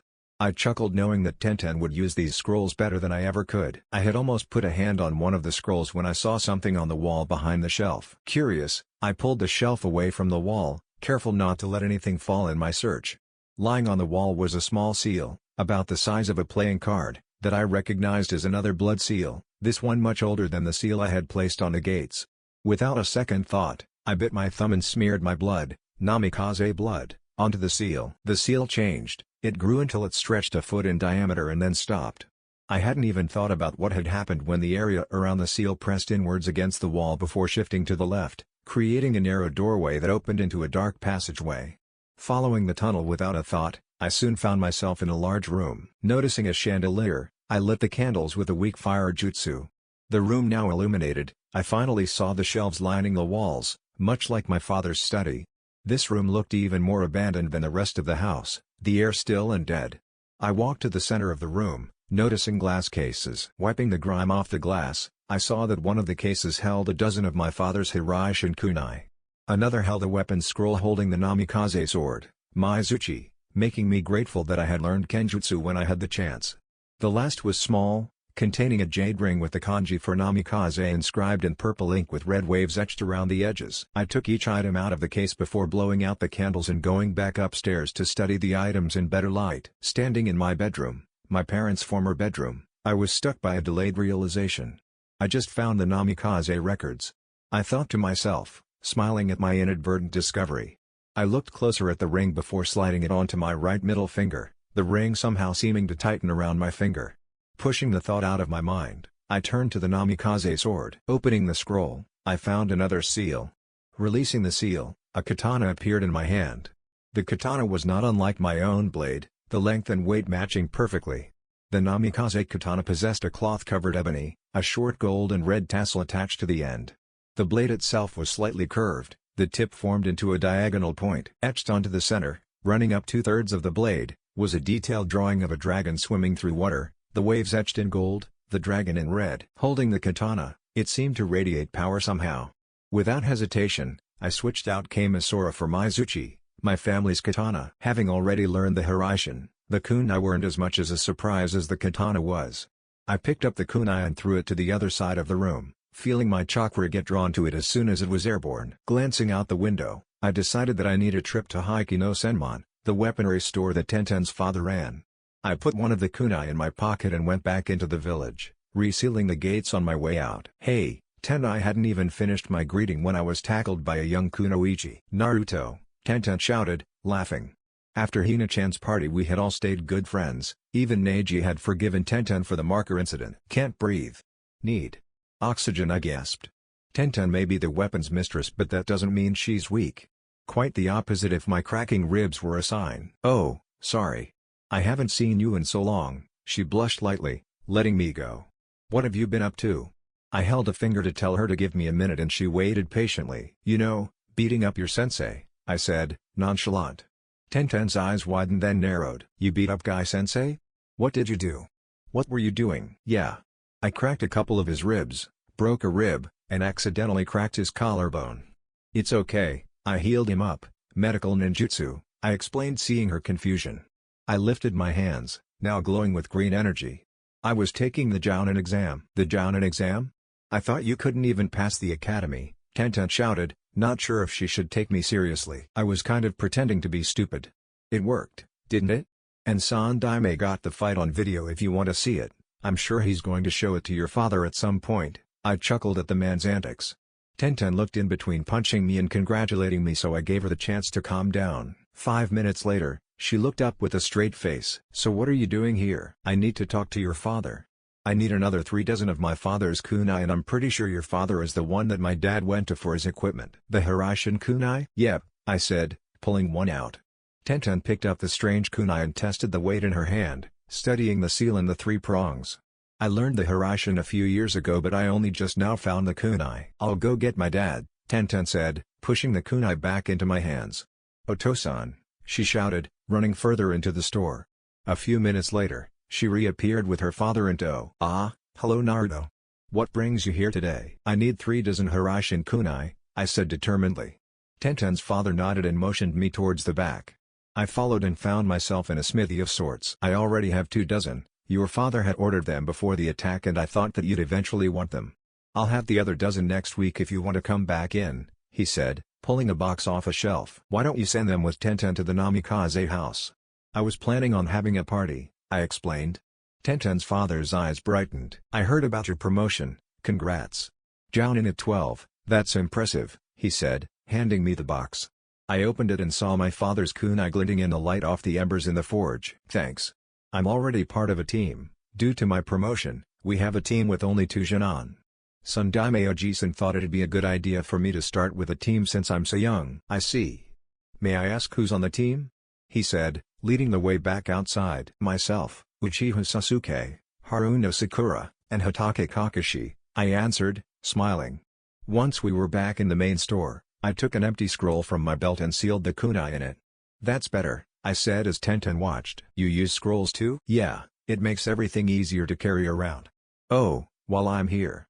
My mask has a crack in it, do you think you could fix it?" I asked, unsealing my fox mask. Somehow, while dropping Gaara back at Suna, a long scratch appeared slashing through 2 whiskers diagonally. Tenten's father took one look at the mask and staggered back a step before regaining his composure. "Kiratsune?" he whispered as Tenten asked him what was wrong. I mentally groaned. "Otosan? Are you okay?" Tenten asked, concerned. The man shook himself and nodded before taking the mask and inspecting it closely. "Hi, I'm fine. Tenten, could you go upstairs while I talk to your friend? We need to talk business," he said, examining the mask. Tenten sulked but left us. "This is really excellent work. May I ask who made this? I've never seen a Konoha citizen make or wear anything like this." "I had this mask made by an old friend of mine in Kiri, the woman who creates their hunter-nin masks." "Who knows that Kiratsune is 12? I asked. He nodded and I began to count. "So far it's only you, Kakashi, Hina-chan, the Namikaze Kage." "What?" "He wasn't very nice to his son. You might know his son as the Araguma? I took him from Suna for a year to train and learn how to defend himself from his father," I explained. "There are a couple people in Wave who know who I really am, a bridge builder and his daughter. Other than that, I'm pretty sure it's a well-kept secret for now." "For now?" Tenten's father asked, still studying the mask. "I'm going to use the mask when we go out of Konoha on missions. I think traveling with a couple of big names Kiratsune and Kakashi of the Sharingan will help the team get stronger," I said. The man nodded and finished inspecting the mask. "The crack isn't that deep, it should be an easy enough fix. Should I have Tenten bring you the mask with the kunai?" "No, I'll come get the mask. I don't think it'd be a good idea to announce who I really am. I've made more than a few enemies out there that I'd rather not attract to Konoha." "Okay. Did you need anything else?" I think I need a new sheath for my katana. The one I have now was for my old blade, Kamisora. It doesn't quite match my Zuchi," I said, pulling out my new weapon. "The Namikaze blade. I haven't seen this since your father almost broke it in half after he fought the Raikage. He never was an expert in Kenjutsu. How's yours?" "After a month in Iron Country and a few weeks in Kiri I've learned a thing or two," I smirked. Tenten's father only chuckled and looked closer at the blade before picking out an ebony sheath with gold flames running down its length. I paid for everything and left, thanking the man. "Don't forget to tell Tenten to come over sometime, I don't see her that much anymore," I called into the shop at the door. Walking into the street, I looked around, trying to decide what to do now. "You could summon me," QB almost begged, bored out of his mind inside my mind. I laughed at his boredom. "You are too much like me, Kit," laughing at my misery.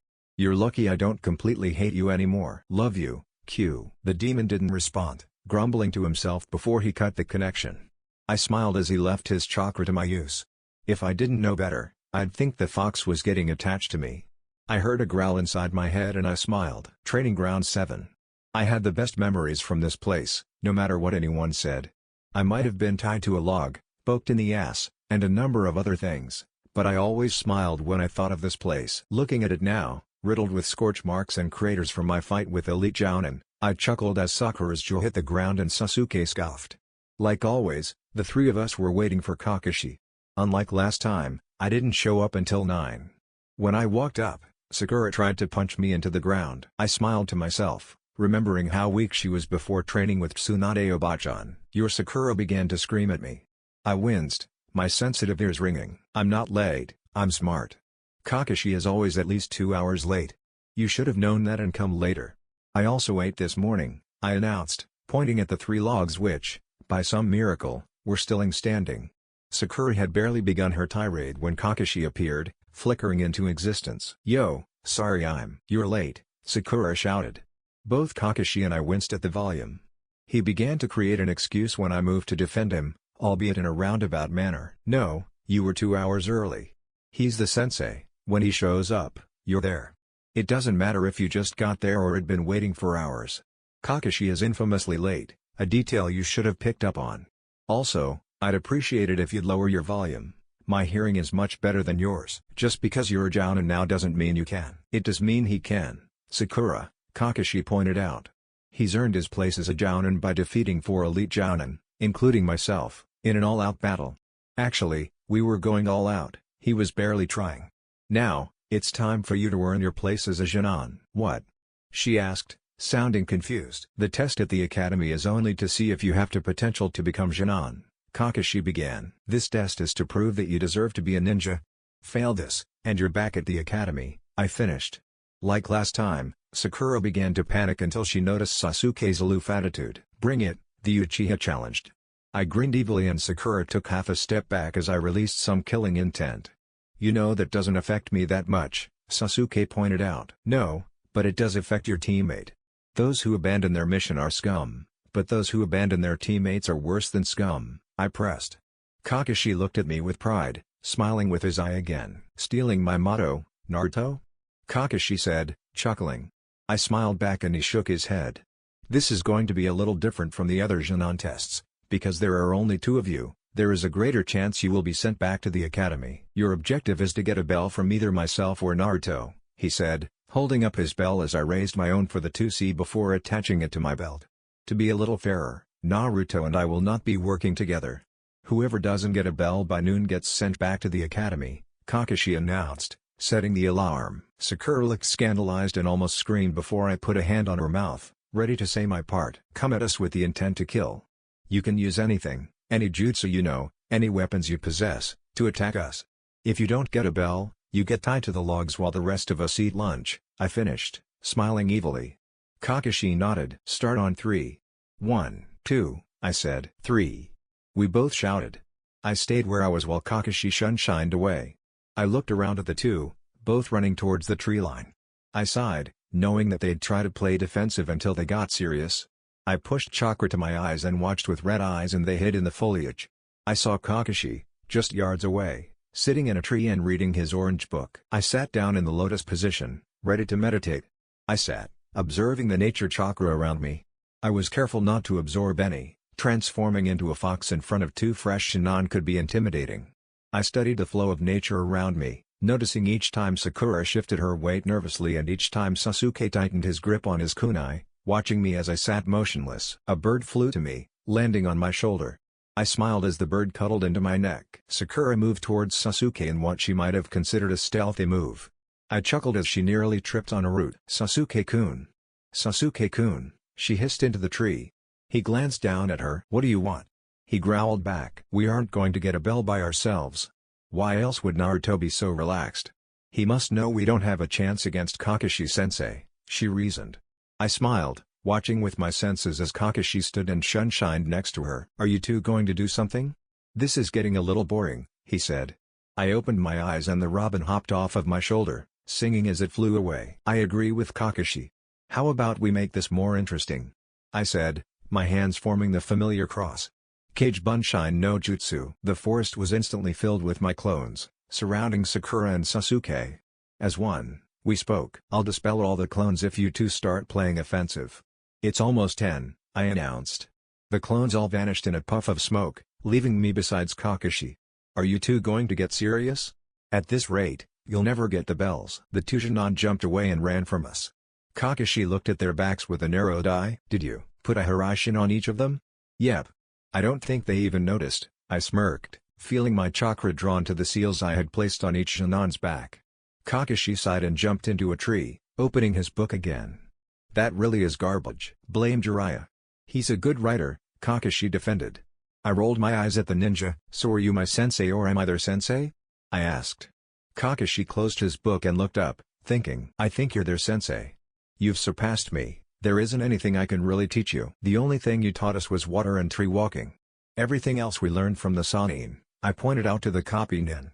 He shrugged and went back to his book. I went back to the field and began to clean it up a bit, making sure the ropes were ready for their next victims. I laughed, eating my lunch as Kakashi told stories from Team Minato.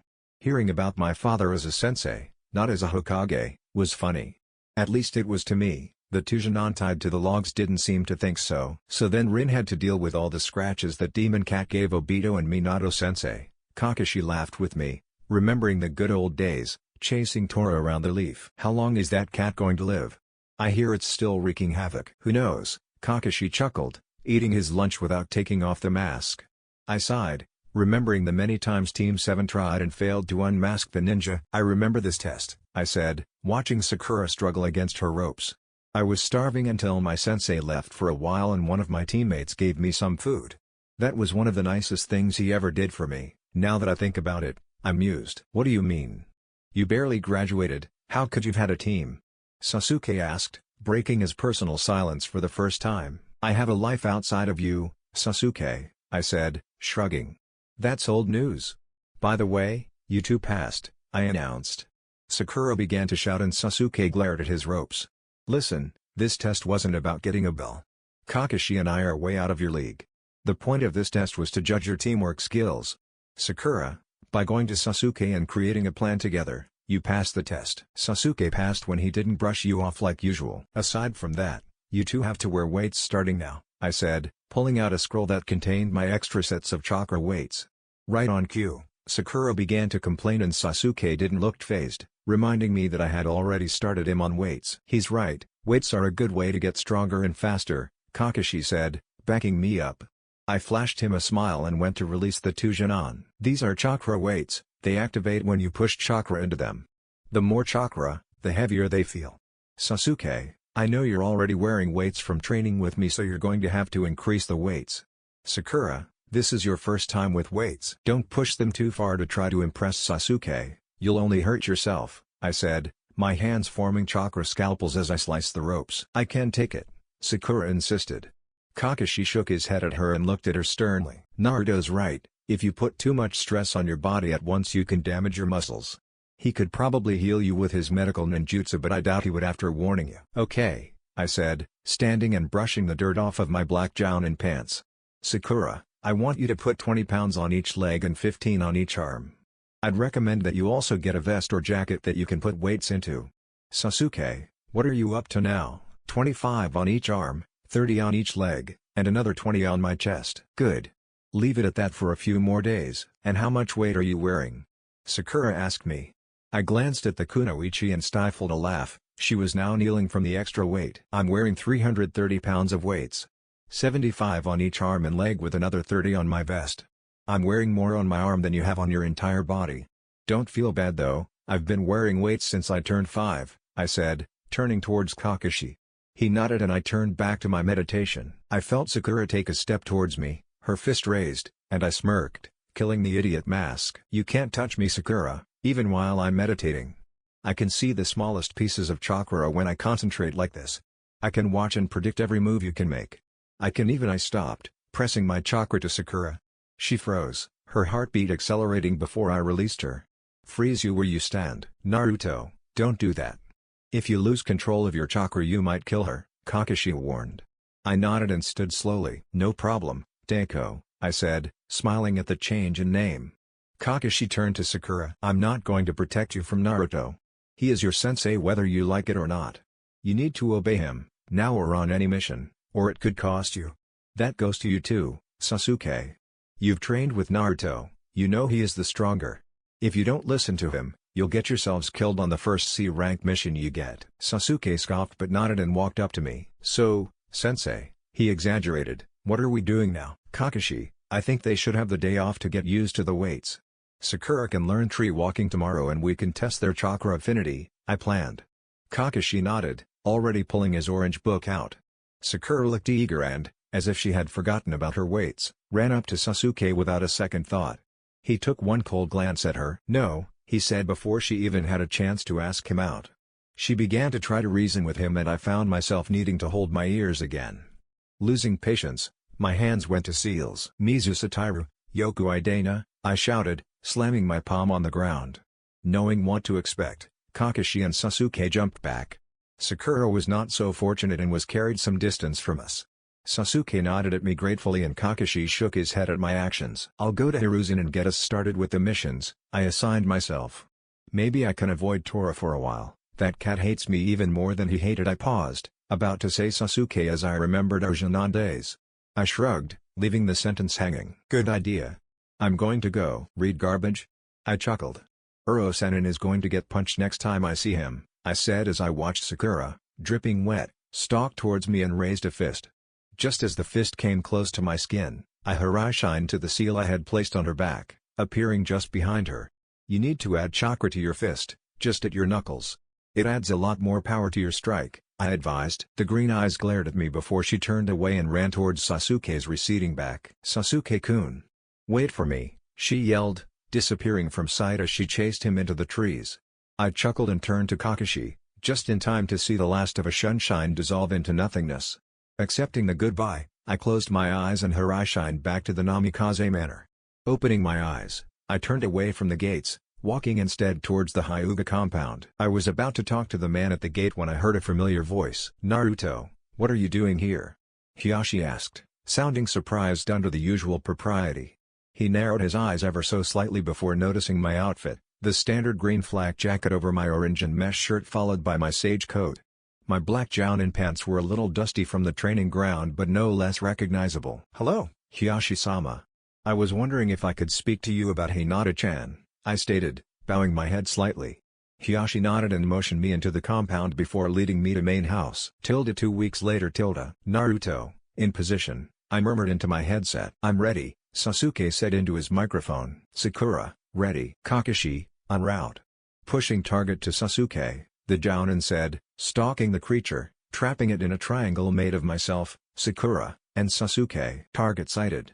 Rush in 3, 2, 1, I shouted, jumping from my hiding spot and tackling the ball of fur that was the daimyo's wife's cat. The two jonin ran to meet me, prying the cat off of my face and grabbing it by the scruff. Got him. Sakura cheered, holding the demon away from her. I growled at it, my Akuma no Mi activating. Naruto, Sasuke warned. I shook my head, letting the chakra dissipate. I hate this cat, I spat, holding a glowing hand to my face. Glancing at my teammates, I noticed that I had the worst of the injuries. Kakashi walked towards us from his spot, further down the street, nodding in approval. Good job, guys. Let's take him back to Madame Shijimi, Kakashi said, trying not to glare at the cat. I chuckled before wincing as a deep scratch on my cheek started to bleed. You should probably heal yourself, Naruto. Some of those cuts look pretty bad. No kidding. Why does he hate me so much? I didn't even do anything to him. I complained, holding a glowing hand to my face. Kakashi shrugged. You look like your father. Sensei and Tori weren't very good friends either, Kakashi explained briefly. Whatever the reason, I steered clear of the cat until he was safely suffocated by Madame Shijimi in a painful hug. At the Hokage's office. Good work, Sundaime said, nodding at us. I have a few more D-rank missions if you want. Hiruzen-sama, with all due respect, I think that Sasuke and Sakura are ready for a C rank, I cut in. The Sundaime glared at me for a moment before remembering who he was talking to. After all, I was just following the timeline.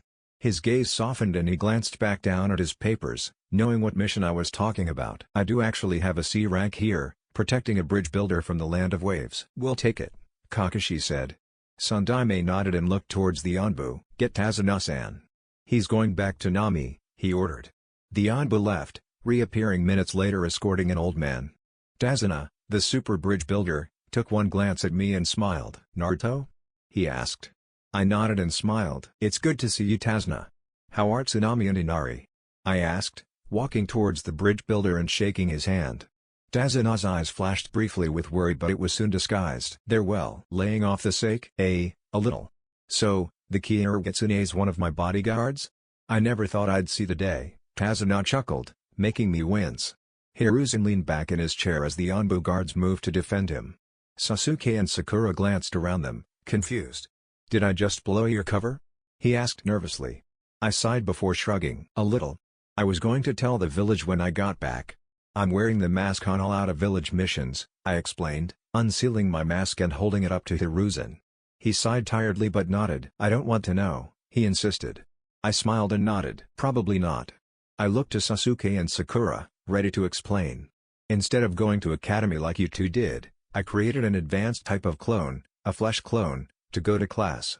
I left Konoha for a year and created the alias Kyoritsune, the Yellow Fox, so that I could make a name for myself as my father did using the Yellow Flash as well as protect my identity as his son. Iwa wouldn't be very happy if the Yondaime's son strolled right in. They didn't really mind the Kyoritsune for a while. Along the way I took a student, a child who was being abused in his home village and trained him into who you might know as the Araguma. We've been to every major ninja village as well as many minor villages and countries, taking names and training. That trip is one of the reasons I'm as strong as I am now. You're being very vague, Tazuna commented, messing up my hair. I grimaced, knowing that I was still the shortest. He and the Araguma have been making enemies left and right. I know for a fact that Iwa would like your head. Iwa is still weak from the third grade shinobi war. They don't have a force large or skilled enough to take me down yet. I think it'll take another 3 or 4 years before they really get back on their feet. Enough about my enemies, we need to get you to Kumi. Sakura and Sasuke, meet us at the village gates at 9 with a few weeks' supplies. Hi, Sasuke and Sakura answered. Sakura was excited for her first real mission, Sasuke couldn't care less.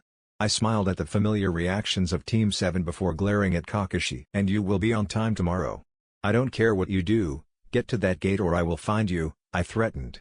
Hiruzen chuckled as Kakashi shuddered, frozen momentarily by a wave of killing intent I sent his way. Naruto, you are scaring you students, the old man said. I glanced at the jonin, frozen and breathing shallowly. Sorry, I said sheepishly, scratching the back of my head once again. It's difficult to control the direction. I still need to work on my control a little. Sasuke was the first to relax again, his previous encounters with my chakra showing their worth. You've got to quit that, he complained. I'm preparing you for what's out there. I've been outside of Konoha for over a year of my life and there are people whose killing intent will do more damage than mine. One of my teachers, back in Kumo, could knock most ninjas out with one pulse. It took me down until the 5th or 6th time. You put yourself through that much killing intent? Why? Kakashi asked, sounding concerned. I smirked at him. Getting protective, Kakashi? I was training. Araguma could take it after the 2nd time. I don't like to be shown up. Your pride is going to get you killed one day, Naruto, Hiruzen said, shaking his head. Probably. At least I know when to stop. I might not be a Nara, but I'm not stupid. Okay, enough of my exploits. Let's save those for the road. We should get home and packed, I advised. I was about to Hirashin out of the office when I got an idea. Taking out one of my weapon scrolls, I unsealed 4 of my father's kunai.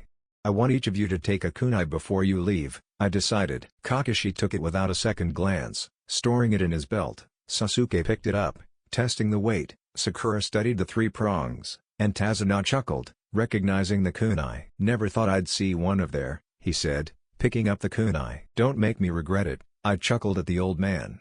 Turning to Sakura and Sasuke, I went back into sensei mode. These are Hirashin kunai. My father used these to earn his name as the Yellow Flash. Using the Hirashin, I can teleport almost anywhere with very little chakra loss. This is one of the few jutsu I will not teach you. My father designed this to be a Namikaze jutsu so it'll stay a clan jutsu. Why are you giving them to us if you're not going to show us the jutsu that goes with them? Sakura asked, twirling the kunai in her hand. Kakashi smiled sadly under the mask before explaining. He's being smart. His father did the same thing on my first mission as a jonin. Anytime we throw these kunai or send chakra into them, Naruto feels it. That means that, if we ever get into trouble, he knows to come help us out. This trick saved mine and my teammates' lives during the Fourth Great Shinobi War. That's where I got the idea, I admitted. This way, if we're ever in a tough battle, I can get to where I need to be quickly and virtually undetected. The only sign of this jutsu is the yellow flash left behind. If this works out, I'll get more permanent seals made for you too, I said to Sakura and Sasuke, thinking of Hina-chan's necklace. They nodded and stored the kunai in their belts. I smiled, nodding determinedly. Okay, everyone meet at the gates at 9 o'clock. Anyone late gets hunted down by me. Dazuna chuckled as all the ninja, Sundaime included, shuddered. So Araguma and I walk up to the Raikage, and just as we're about to challenge him, his brother runs up to us and starts rapping about how awesome he is. I was about to call him an octopus being the Hichibi Jinchuriki and all, but then this huge group of Kumonin run up to us and chase us halfway up a mountain, and I was distracted when I saw the familiar puddle, lying in wait. I sighed and looked at Kakashi through my famous, or infamous, mask, signaling for Sasuke and Sakura to get into a defensive position. Wow, this is a very normal-looking puddle. Not out of place at all in the middle of this dry spell, I said loudly. Seconds passed and I grew impatient. Maybe there isn't. Sakura began. I shook my head at her. Yo, demon brothers. I know you're there. This is your only warning. Get out here and fight, leave in peace, or make me come get you, your choice. The brothers emerged as they had last time, their confidence gone. They took a look at Kakashi before looking at me, at my mask. I smirked behind my mask as their eyes grew confused, then wide with badly hidden fear. Didn't expect to see me, did you?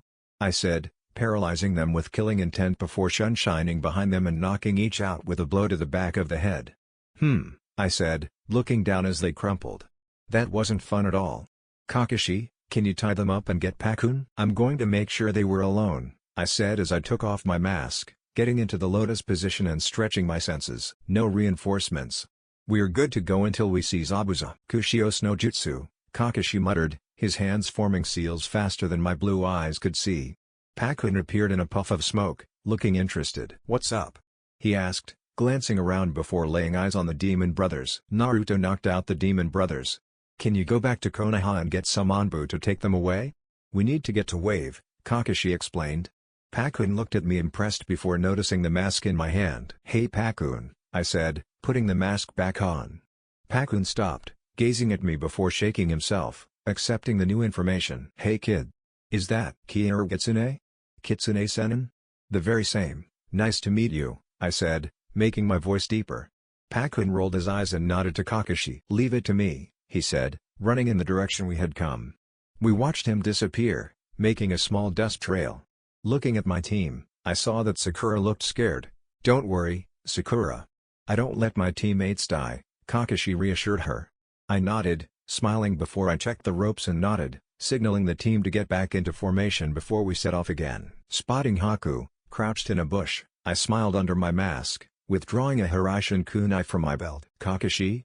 The ninja glanced around and nodded. I sent the kunai flying in a wide arc towards Haku. I watched as she formed a substitution jutsu, scaring the poor white rabbit.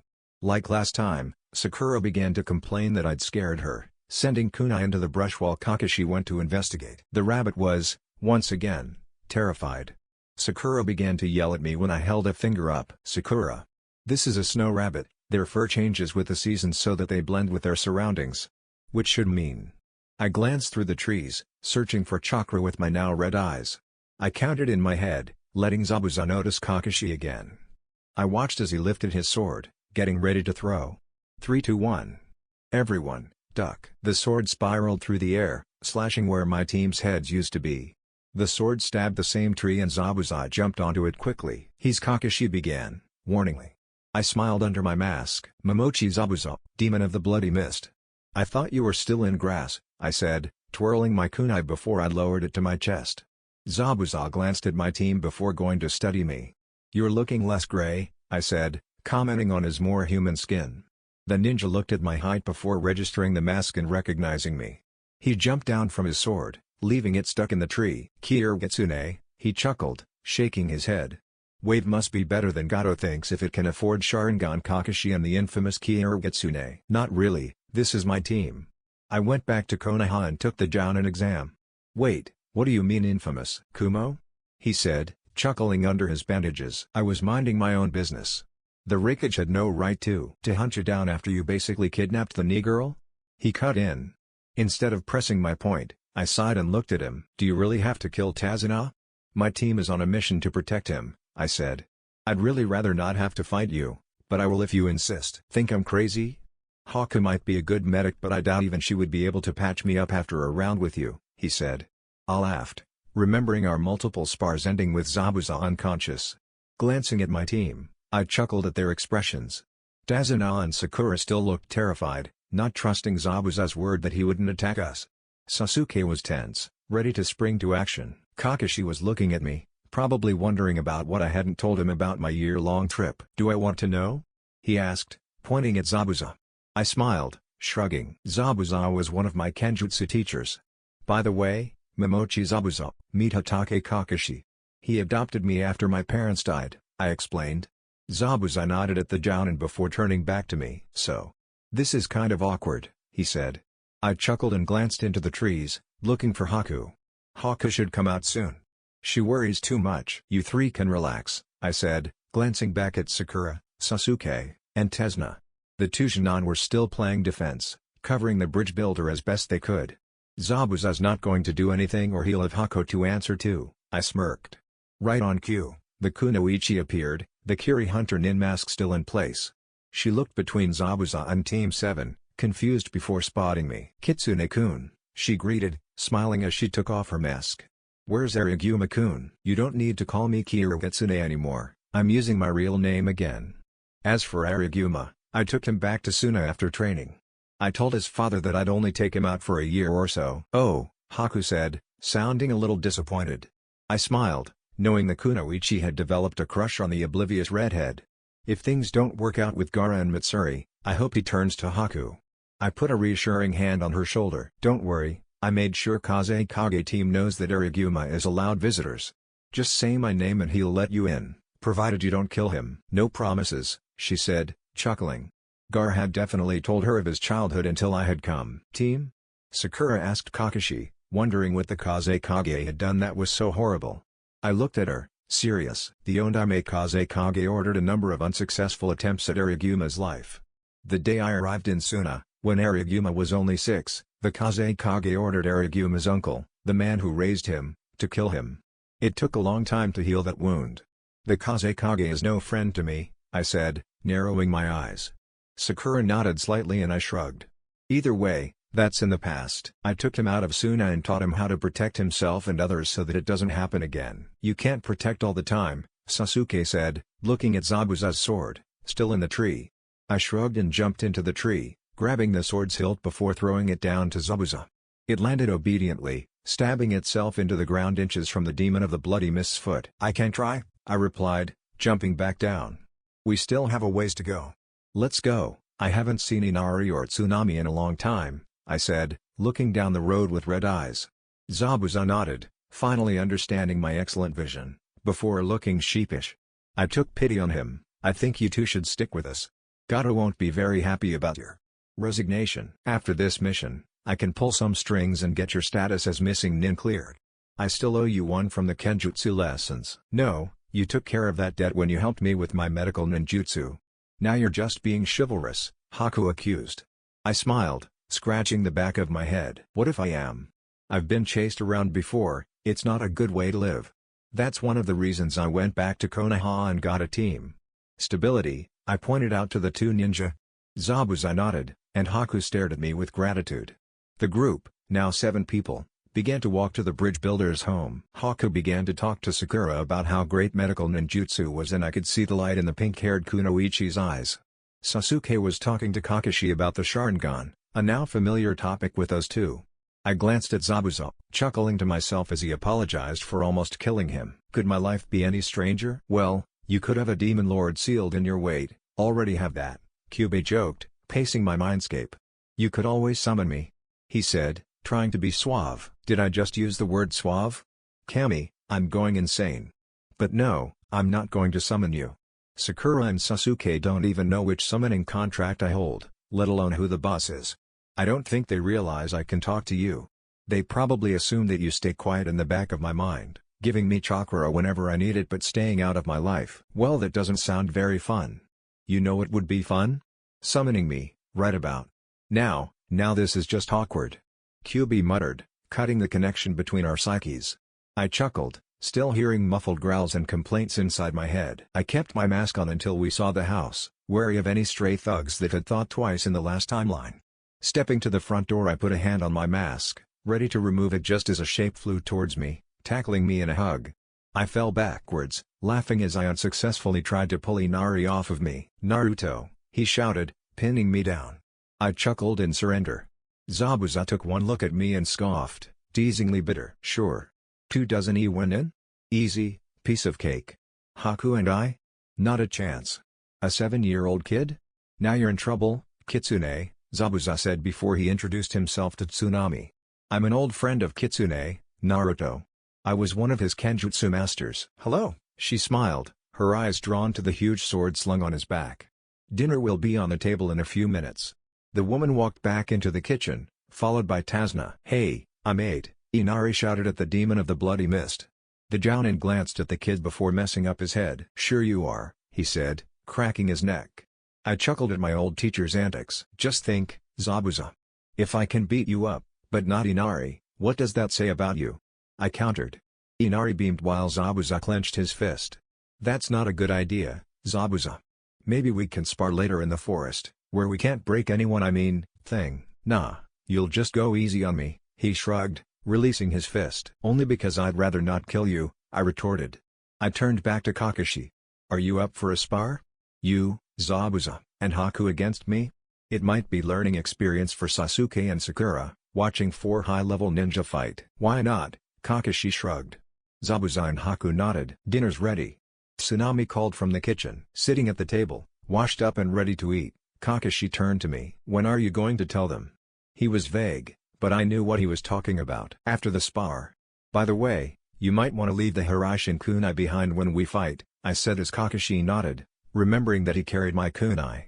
"I'll take the seal I have on your vest too," I said, chuckling as Kakashi turned, confused, to his back. "When did you?" he said, finally noticing the seal on the back of his flak jacket. "Back with the demon brothers. I put my hand on your shoulder when you summoned Pakun," I explained. Kakashi nodded, impressed. "You're getting good at putting them down unnoticed," he commented. I nodded, pointing the seals on Zabuza's sword and on Haku's shoulder. "Are you going to tell them about it?" "Nah, I'll let them find out," I winked.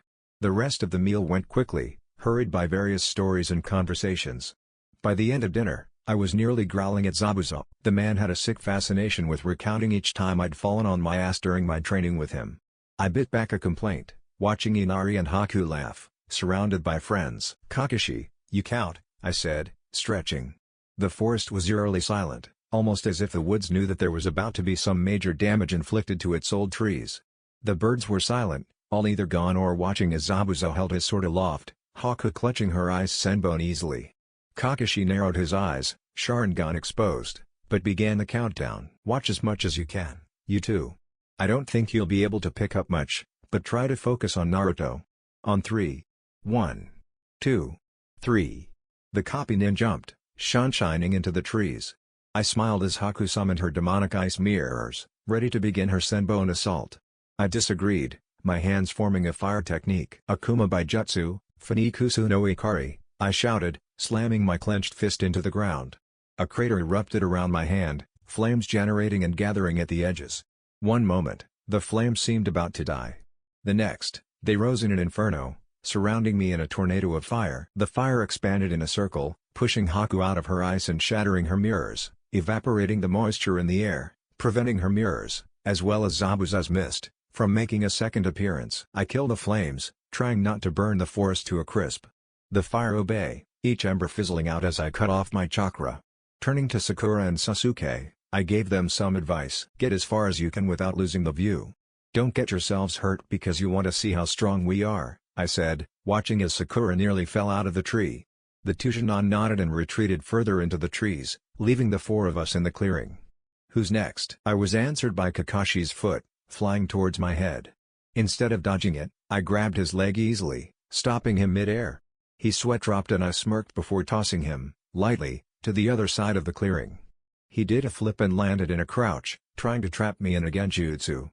In response, I activated Demon Eyes, ducking as Kubikiri Hacho approached my head. Now in a crouch, I swung my leg out and spun, tripping the bandaged ninja. Haven't had to avoid that blade in a while.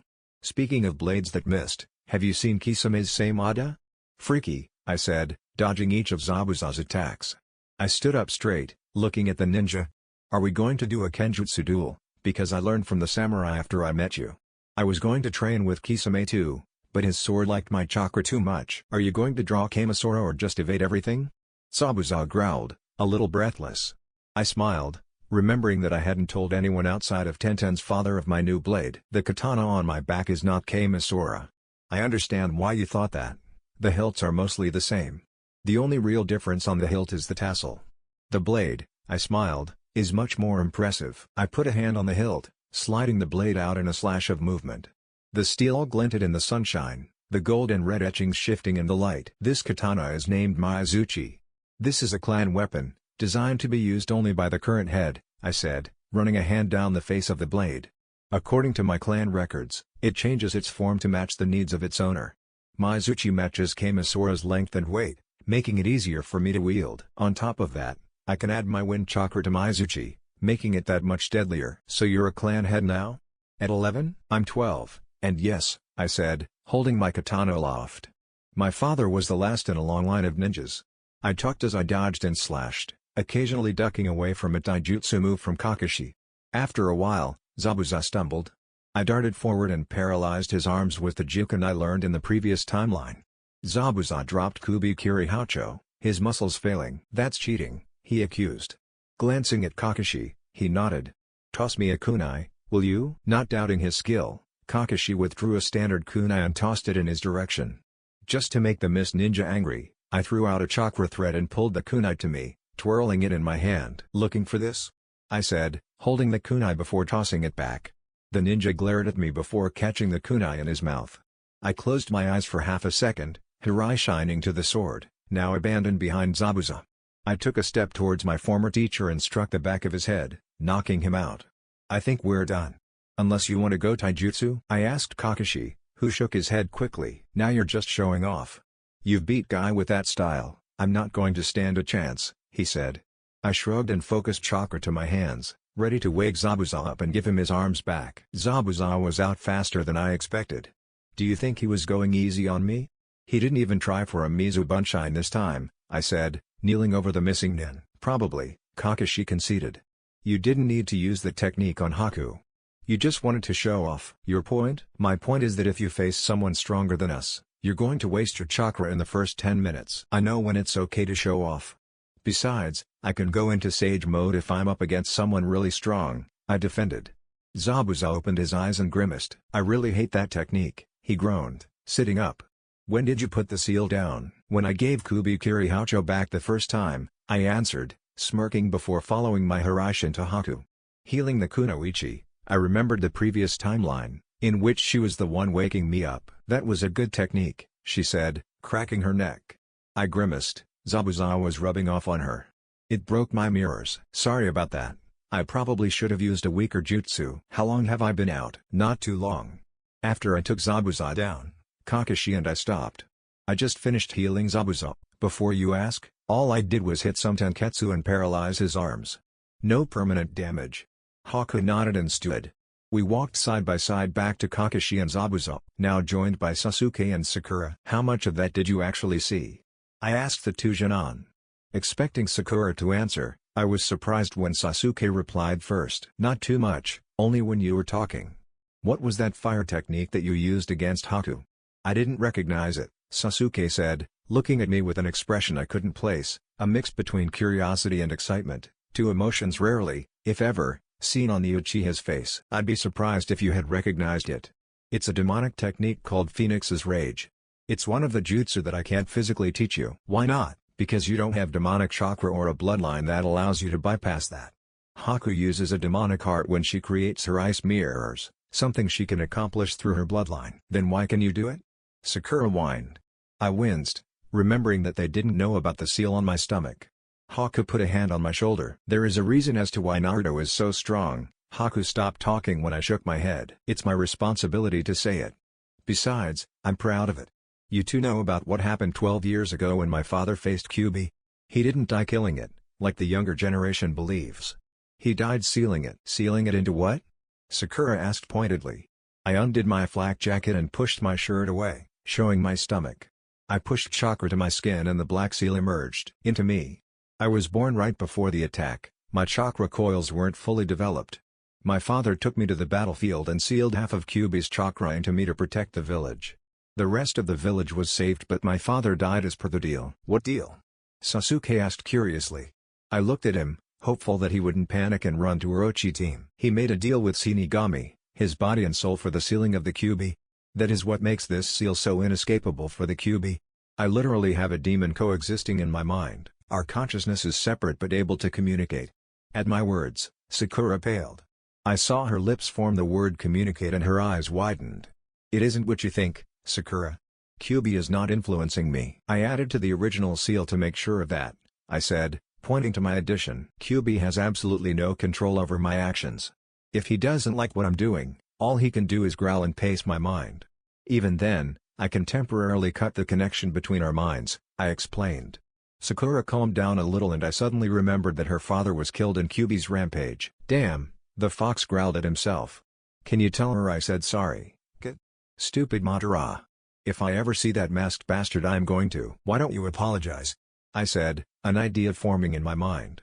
Kyuubi didn't respond, only perked his ears up. Control your chakra, I warned. Sakura, you know I have a summoning contract and I feel extremely unfair as you are the only one present to not know which one. On top of that, I want you to meet someone, I said, trying to figure out what to say. Turn around, I ordered. The kunoichi looked angry for a moment before Kakashi nodded at her sternly. She scoffed but turned around. My hands went through the seals and I muttered, Kushios no jutsu. A puff of smoke and Kyuubi, a little larger than a large mortal fox, appeared. I chuckled as I saw him biting his paw in an attempt to control his chakra. I placed a hand on him and felt a surge of chakra pour into my system. I stored the chakra in a seal I had specially designed for demonic chakra, the seal hidden under my Hittite. Watching Kyuubi's chakra get under control, I moved my hand so that I was simply scratching behind his ears. At the sight of 9 tails, Sasuke backed up into a tree. He had seen me summon demon foxes before but I had usually capped it off at 4 or 5 tails.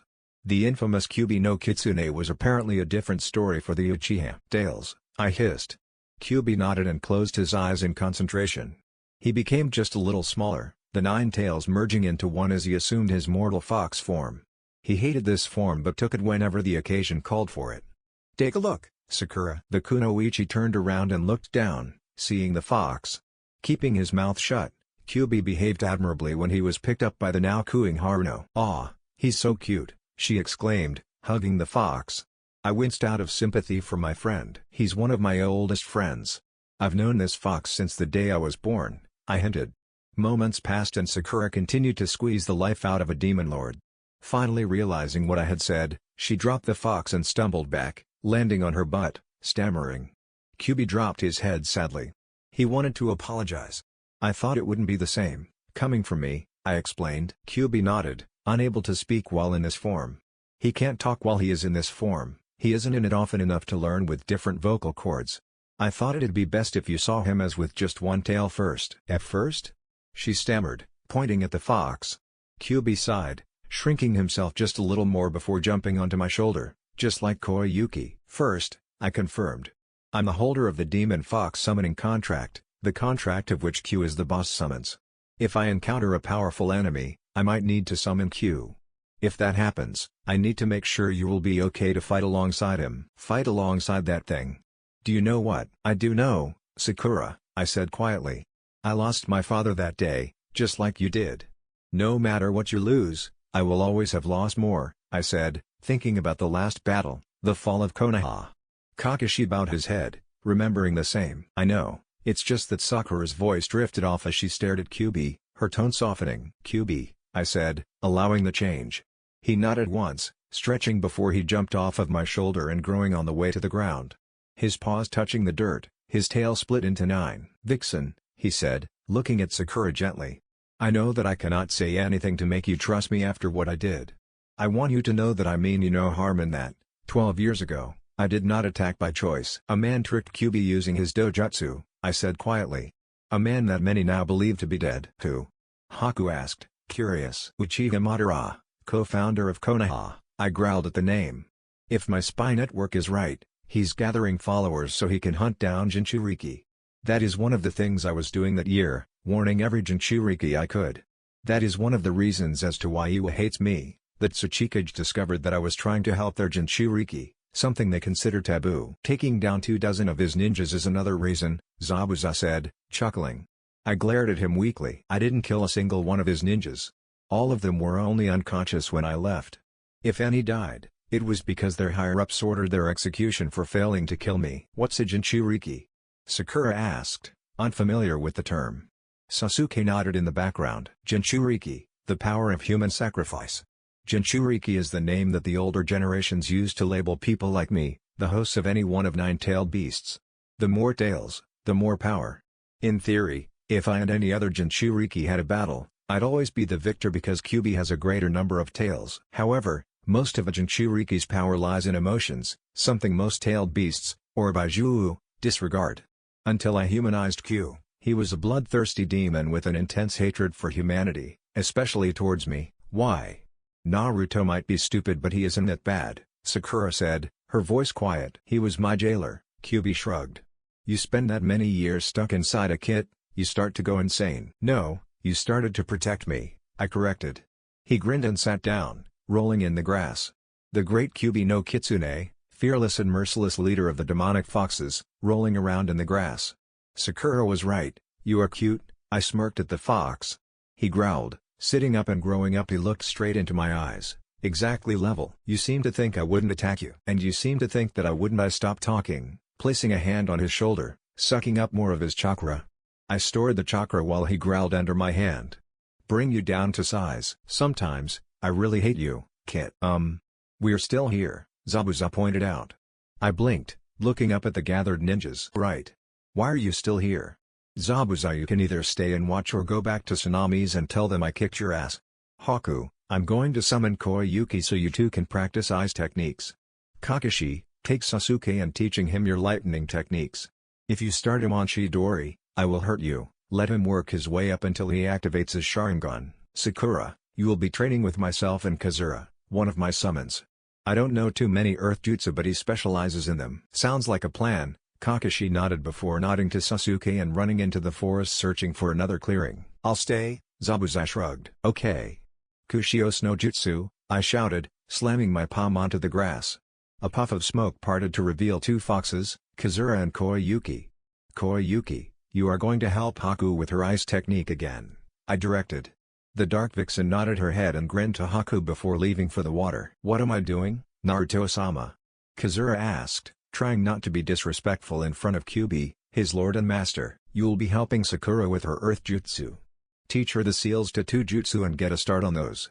Sakura, when you finish that I will start teaching you medical ninjutsu.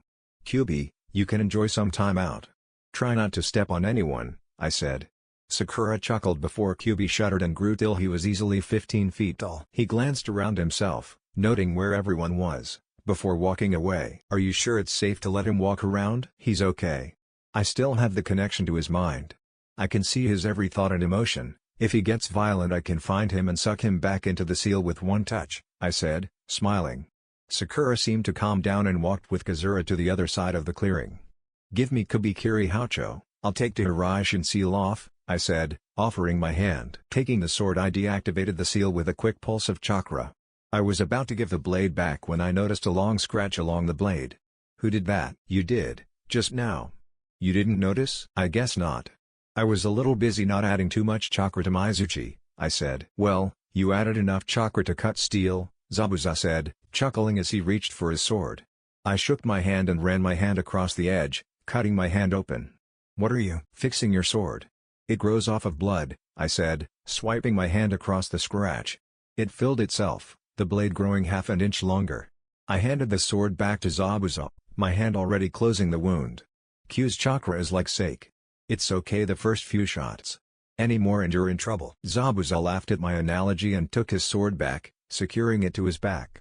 I watched as Sakura struggled to create her first rock wall, progressing from creating a pile of rubble to a wall 6 feet tall. Standing beside the solid wall, She fell to her knee, breathing deeply, and I smiled. I walked over to her and put a hand on her shoulder. "Good job. You learned this a lot faster than I did," I said truthfully. She nodded tiredly. "What a second," I said, pushing her back down. "I'm going to show you a technique that I created. I'll teach you how to do this, but I don't think you should try it until you build up your chakra reserves." One hand above her belly button and another on her forehead, to steady her, I carefully separated my chakra from Kyuubi's, taking a small portion of my own and sliding it in Sakura's chakra coils. She felt the exchange and flinched before her body recognized the chakra and accepted it, allowing it to replenish her reserves. I sat back when I was finished, letting Kyuubi send me more chakra than usual. My skin began to glow a faint red before it faded, the chakra being converted into usable energy.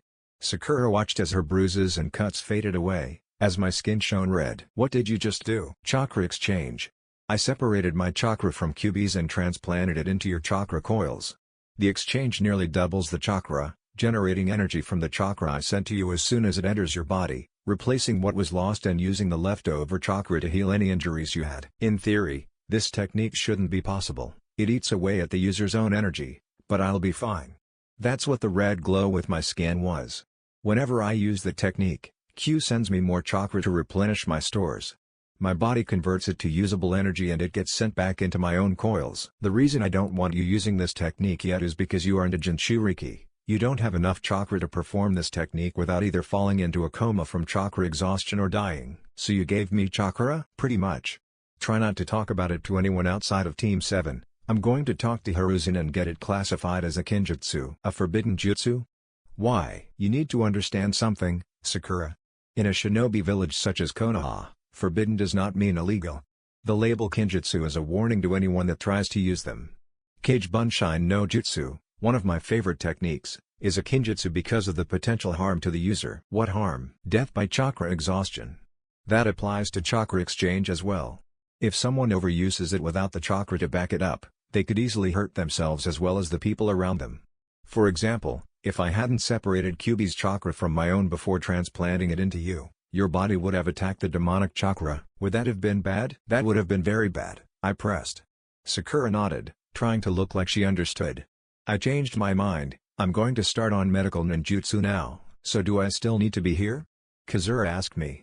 I shook my head and he said his goodbyes before disappearing in a puff of smoke. "Where do we start, Shisho?" Sakura asked, excited. I held up my hands, trying to protect myself. "First, don't call me master. If anything, I'm a sensei," I said, scratching the back of my head nervously.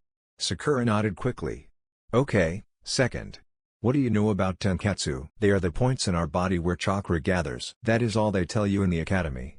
Tenketsu are pressure points in the body that have the ability to release and mold chakra. There are 361 tenketsu in the body, all connected by the chakra network and regulated by the 8 chakra gates," I began. Sakura and I sat on the grass for most of the afternoon as I talked about how the body works. When Haku and Koyuki came back from training, Haku sat with Sakura, learning about medical ninjutsu. I was talking about chakra exhaustion, when Sasuke and Kakashi trudged out of the forest, exhausted.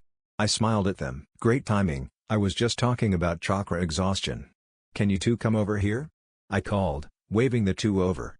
Kakashi sat next to me, Sasuke in between Sakura and myself. "So we've been out there, doing really training, while you three have been over here chatting? That's wonderful," Sasuke muttered sarcastically. "Thank you for being the first victim, I mean, patient Sasuke."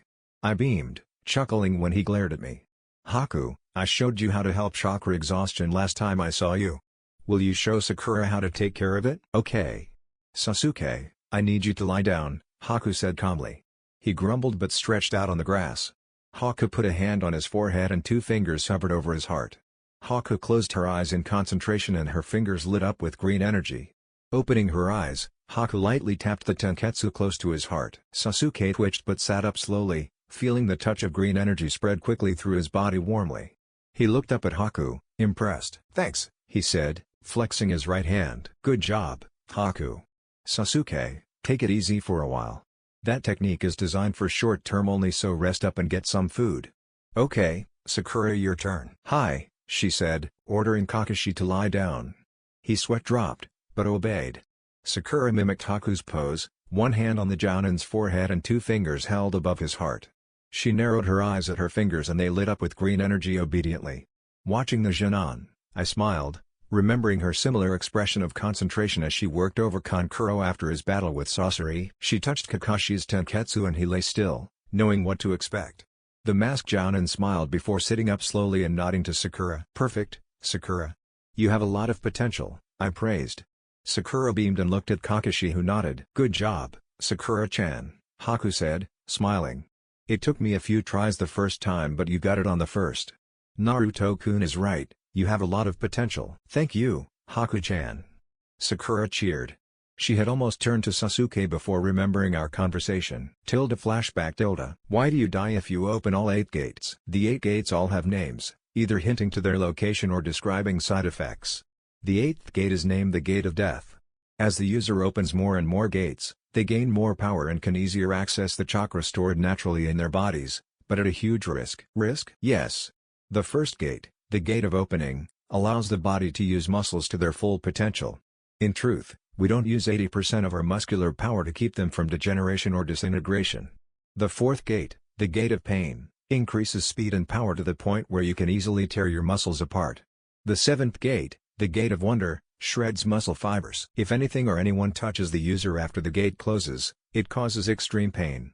The final gate, the Gate of Death, releases all of the body's energy. It converts every fiber of your being into pure strength. The 8th gate can give you powers stronger than any cage, but the destruction done to your body will kill you as soon as it wears off. There's no chance to heal them? None. Every attempt at doing so failed, always resulting in death for the opener of the gates. I paused, remembering another attempt that failed each time. Shaking my head, I changed the subject. "Hey, Sakura, why do you like Sasuke so much? You spend every spare minute of your time trying to make him yours, and he won't look at you twice. Why? Is this a competition with Ino or do you think there is a chance that he'll eventually notice you?" Sakura sat for a moment, looking confused. I was about to go back to anatomy when she answered with a question. "Have you ever felt that, no matter how much someone ignores you, there is still some ulterior motive? That they do care, they just don't know it yet?" "Of course. I used to feel that way about you." "So what stopped you?" Sakura asked, almost begging. "I realized it was a crush. I got over you and finally noticed Hina-chan standing in front of me," I answered. I saw her downcast face and I sighed. "I'm not saying that I want you to get over Sasuke. I'm not saying that you need to." "Then what are you saying?" Sakura asked. Looking at her face, I realized she seemed almost close to tears. "I'm saying you should try something else. The only reason he keeps blowing you off right now is because of your attitude. If Sasuke hates fangirls, don't be his fangirl. Let him hate Ino Pig," I added, purely for Sakura's benefit. She smiled almost sadly. "Don't go out of your way for him. If he won't notice when you're there, he'll have to notice when you aren't." "What, playing hard to get?" Sakura said, chuckling. "Sakura, if there is anything I know about Sasuke it is that he can't resist a challenge. There are only 2 possible explanations as to why he can't stand fangirls." "What?" "The first is that he's gay," I said, backing away when Sakura withdrew a handful of shuriken. I hit a tree and laughed nervously. Moving on. "The second is that wants something to work for. I've lived with him for a while. If he doesn't have to fight for something, he doesn't want it. He won't chase unless he thinks you're worth catching." "So I'm supposed to act like I don't care what he thinks?" "Exactly." "And if that doesn't work?" "Sakura, if that doesn't work he is gay. I'm not trying to be funny or insulting or whatever, you're a great kunoichi. Remember? Former obsession talking," I said, pointing to myself. "But you got over it," she said sadly. I rolled my eyes. "I found my soulmate. She waited for me. You might have to wait for yours. I'm sorry if you didn't notice this, but us guys are really oblivious or stupid. Usually some combination thereof," I joked. Sakura smiled and gave me a quick hug. "So, Gate of Death kills you?" she asked, returning us to the lesson. "Who knew?" I laughed as Koyuki and Haku appeared from the trees. And flashback. After getting her compliments from Haku, Kakashi, and myself, Sakura turned back to me, ignoring Sasuke. Kakashi glanced between them but didn't comment. "Alright, I think that's enough for today. Haku, I need to talk to you," I said, standing. Everyone stood with me and started walking back to Tezuna's house, talking about the day's training. "What is it, sensei?" She chuckled, smirking teasingly. "I need you to go to Gato. I need you to lie to him," I said, hating my words as Haku paled. "But, Haku, I wouldn't ask you if I didn't think I needed to." I've had spies in Wave for some time now. If you don't tell Gato what you need to, there will be an attack at the construction site within a week. Even then, we can only delay it while we train, I said, trying to come up with a good cover for how I knew about the attack. It must have worked. Haku swallowed then nodded. What should I say? I need you to tell him that Zabuza needs to recover. Say that Kazekage is being guarded by 3 jonin and Sharingan Kakashi. Zabuza underestimated the jonin and you needed to intervene. You took him down with senbone to the neck under the guise of a mist hunter nin. We believed your story and you took Zabuza away and began to heal him before you went to report. You don't want me to tell him about you? No. Don't tell him about me, Sakura, or Sasuke. Just say 3 jonin, I instructed. Haku nodded slowly. What if he asks for more details on the fight? Rule number 1 of the missing nin, know your clients. Gato is good at intimidation and bad at planning ahead. Tell him you will beat us next time we meet. That'll be enough for him. Okay. I'll get going. Make sure they save some food for me, Haku said, kissing me on the cheek before flickering out of existence. The week passed quickly, uneventfully. We continued to train, separating into the groups I had created that first day. When Haku, who had experience with poisons, offered to help Sakura with that aspect of medical ninjutsu, I began to have kenjutsu spars with Zabuza, both of us teaching the other new tricks or techniques. There was no new action on the bridge, as I had predicted, until 6 days had passed. This time around, I gathered everyone beforehand to set up a battle plan. Okay, here's the plan. I want everyone to take a Hiraishin kunai. Even you too, I said, looking at Inari and Tsunami. I wouldn't put it past Gato to attack a defenseless family. If you need me, throw the kunai and I'll feel it, got it? I asked. Inari and his mother nodded understandingly. Zabuza, Haku, I want you two already there. If there are people messing with the bridge or the workers, take them out. I don't care if you kill them or not, just make sure they can't move. If Gato shows up before us, throw the kunai at his feet and I take care of his bodyguards while Zabuza takes care of Gato. I've already placed Hiraishin seals all over the bridge. Meaning, if you see a yellow flash, don't throw a kunai at it. It will be me and I will not be very happy. If I was completely wrong, Gato doesn't show, and the bridge is finished on schedule, we can all go on with our lives after I find Gato and let Zabuza beat the crap out of him.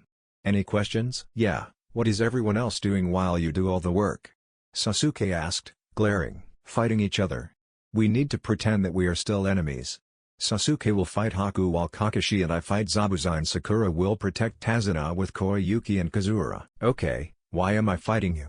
Zabuza asked, not wanting to get beat up by a 12-year-old in public. You won't be fighting me. You'll be fighting a series of clones, mask off. If you dispel one, don't worry, another will take its place. I'll be in the background, mask on, making sure Gato shows up. Any more questions? Glancing around the kitchen table, I saw nothing but determination. I nodded before smiling at Kakashi. I'm the captain today, sensei. You really are stealing all of my lines, he complained weakly. Besides, you've been the captain this entire mission, Deiko, he replied chuckling under his breath. I smiled and stretched. Sasuke, are you up for a taijutsu spar? I'm pretty tired now, I said, challenging the Uchiha to prove my point to Sakura. Sasuke glared at me and pointed at the door. You're on. Let's go on the water, work on your chakra control, I said, yawning. Sasuke twitched angrily and grabbed my wrist, pulling me towards the docks. I only smiled. Even as tired as I was, Sasuke might need some medical attention from one pink-haired kunoichi who had conveniently learned how to mend bones earlier today. I smirked, knowing that she'd react indifferently as he winced in pain. I shifted into my Warao Akuma stance, grinning sadistically. 6 minutes later, 4 of my shadow clones carried a thoroughly soaked, bruised, and somewhat broken Uchiha Sasuke through Tsunami's front door. I laid him down on the table and called for Sakura to meet me in the kitchen. What is Naruto? You have to stop beating him up, she groaned. At least hold off until I get better at medical ninjutsu. I thought this would be a perfect challenge. Subject has 2 cracked ribs, a broken wrist, a cracked femur, bruises head to toe, and a very nasty looking cut on his upper left arm, I reported. Sakura logged the information in her mind, surveying the damage with her eyes, before staring at me incredulously. A cracked femur? She nearly shouted. You do realize that the femur is the strongest bone in the human body. How'd you crack the strongest bone in his body sparring? Did you use the Warao Akuma again? Maybe a little, I said, trying to shrink under Sakura's rage and hidden worry. I could have healed him up but I thought this would be a good way to test how you're doing. So you kicked his ass to test me? That's sweet of you, she muttered, her hands already glowing with green energy. I smiled to myself as she kept a straight face as she healed his ribs and wrist before turning to me, looking exhausted. "Can you take care of the femur? I'm still tired from sparring with Haku," she said a little breathlessly. "Sure. Go eat something and go to sleep, I'll finish with him," I said, watching Sakura walk to the cupboards and pull out some crackers. She ate a few before saying goodnight and walking upstairs. When I heard her door close, I looked at Sasuke, his eyes open. "I'm going to kill you," he threatened. I might have been just a little scared if he didn't wince when I poked his leg. "That's not very nice," I said, holding my now green hand to his cracked bone. When the bone was healed, I moved my hand to his arm. The cut was about 5 inches long and jagged, resembling a lightning bolt, and oozing blood steadily. I frowned at it, knowing it would scar. "You are going to have a scar, even with my medical ninjutsu. It looks kind of like a lightning bolt. How did you do this?" "I know I didn't cause this." "Who knows," he muttered. I was about to ask him what's wrong when he beat me to it. "What's Sakura's problem?" "What do you mean?" I said, focusing on the bruises on my teammate's ribs. He coughed and shifted his weight awkwardly. "He's been acting weird around me ever since she started with the medical ninjutsu." "Do you know what happened?" "Weird how?" I asked, moving my hand to the side of his head, also bruised and swollen. He grimaced but held still. "I don't know, not screaming every time she sees me?" he suggested. I stopped healing him to look at him for a moment. "Maybe she got over you. It happens. A person gets a crush and realizes that their crush can't stand them. They move on. I guess Sakura's reached that point in her life," I said slowly, watching Sasuke's eyes, the only part of him that betrayed emotion. First there was relief, then confusion, followed quickly by determination. I mentally congratulated myself for having correctly analyzed Sasuke's mind. "You sound pretty familiar with disappointment," he smirked. I smiled and shrugged, focused on my hands and keeping the demonic chakra away. "I guess. I was obsessed with Sakura a few years ago. I was lucky Hina-chan waited for me to snap out of that. I bet Sakura is pretty upset. She doesn't have anyone waiting for her since she and Ino fell out, competing over you." "You're pretty comfortable talking about your feelings," Sasuke scoffed. I smirked and stopped treating him. "You're pretty comfortable insulting the person who is healing you," I retorted. Taking pity on him, and knowing that we'd need him tomorrow, I resumed healing him. "Either way, between the two of us, I'm the one with a girlfriend." "Okay, I'm not saying that you should stop hating fangirls, I totally understand that. I think you should try to let them down without crushing their hopes and dreams." "Why? Were you really Rookie of the Year?" "You're so oblivious," I said, shaking my head. Sasuke quieted and looked at me, wondering what I was talking about. "I'll explain this slowly for you. You can't rebuild your clan without getting married. Which, if you don't know, involves getting a girlfriend and proposing to her." "You're pretty confident. How are you so sure of you and Hinata?" Sasuke said, rolling his eyes. "Because I've already talked to her father. The paperwork is all taken care of. Hiyashi was happy to be tied to the Namikaze name. I'm going to propose when she becomes a jonin," I said, finished healing his injuries. "That's ridiculous. You're 12.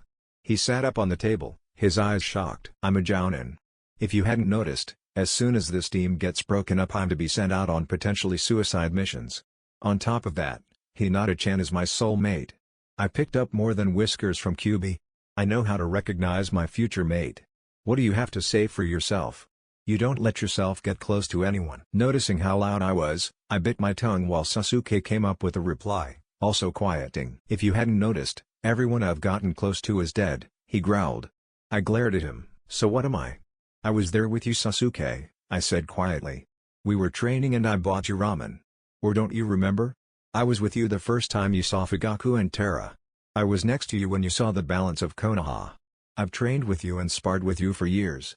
If everyone you've cared for is dead, what does that say about me?" I left Sasuke in the kitchen, walking to my room without looking back once. Landing on my blankets, thoughts of the last Sasuke came rushing into my mind. "Did you see what's inside my heart, Sasuke?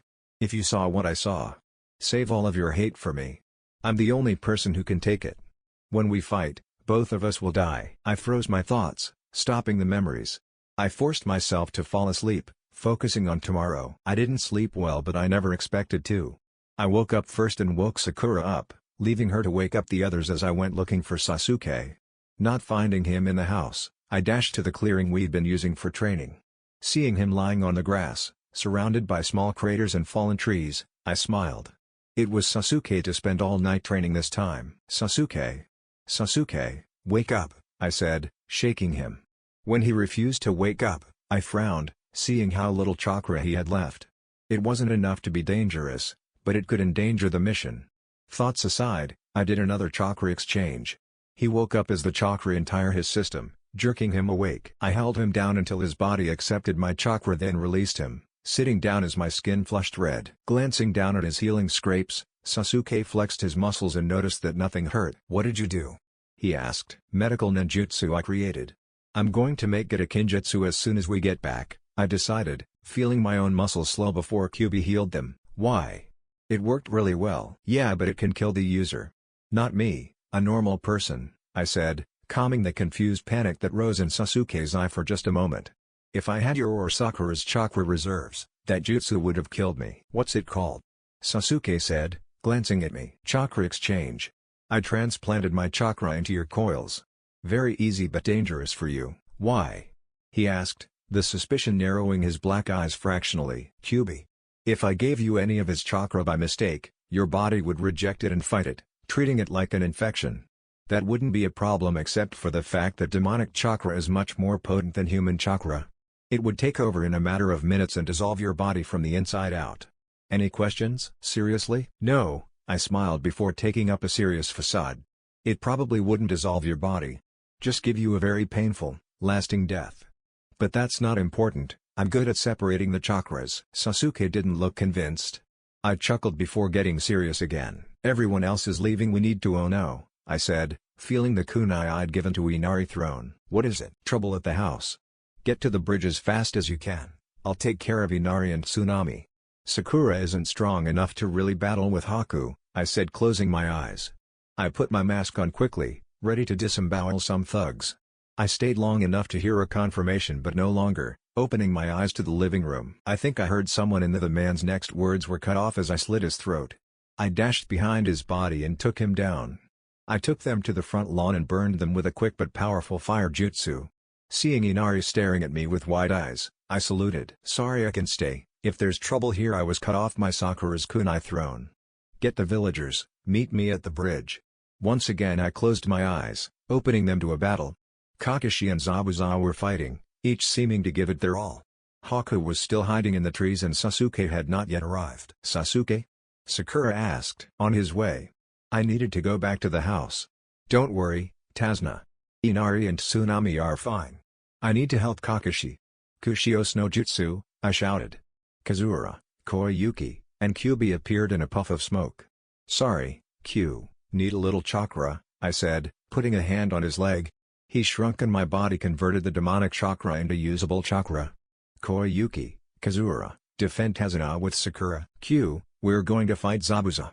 Don't kill him." "That ruins half the fun," Kyuubi complained, running with me towards Zabuza and Kakashi. "Hey, Kakashi. Sorry we're late." "Momochi Zabuza. I thought the hunter nin killed you," I said, chuckling. Zabuza growled. "Takes more than a few senbon to kill me," he insisted. I put a hand on my katana, drawing it in a fluid motion. "How about a katana? Think that'll work, Kakashi?" I felt Sasuke arrived, skidding to a stop as Haku leapt out to meet him. "Let's find out," he said, Sharingan glaring. I nodded, activating Akuma no Mi. "Kage Bunshin no Jutsu," I shouted through my mask. "Zabuza. When you see your friends in hell, tell them Kyoritsunie says hi," I smirked, knowing this was going to be a short battle. I knelt, silent as Gato began his victory monologue. Kakashi stood at my side, breathing deeply from the fight. He and Zabuza did go full out.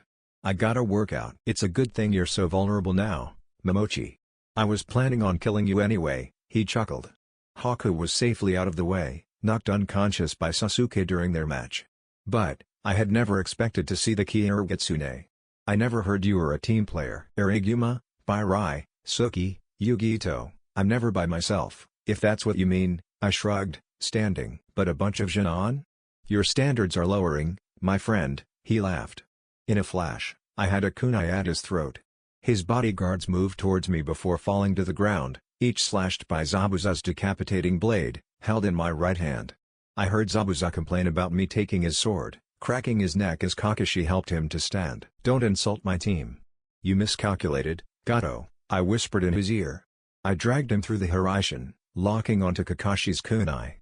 Still holding the short man, I passed Zabuza's sword to its owner. "I told you that you could kill him," I said, releasing the man.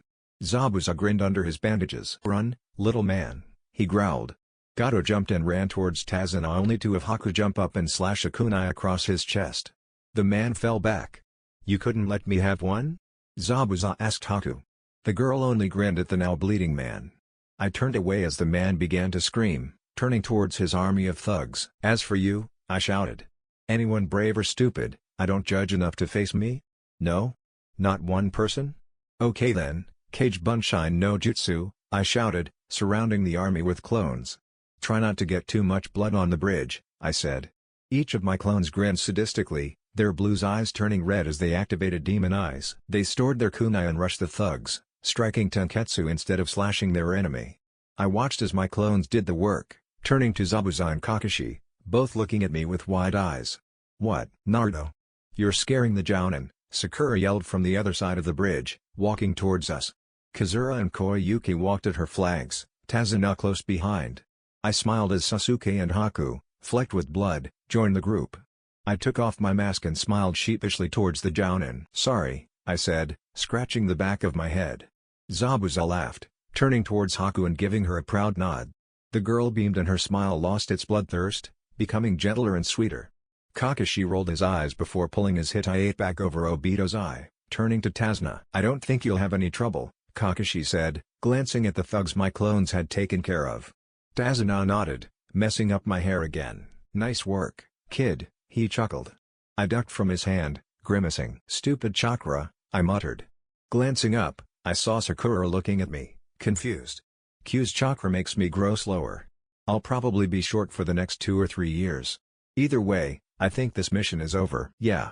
When we get back to Konoha this will be recorded as an A rank and, when Wave recovers, I expect that we'll be paid for it, Kakashi said pointedly to Tazuna.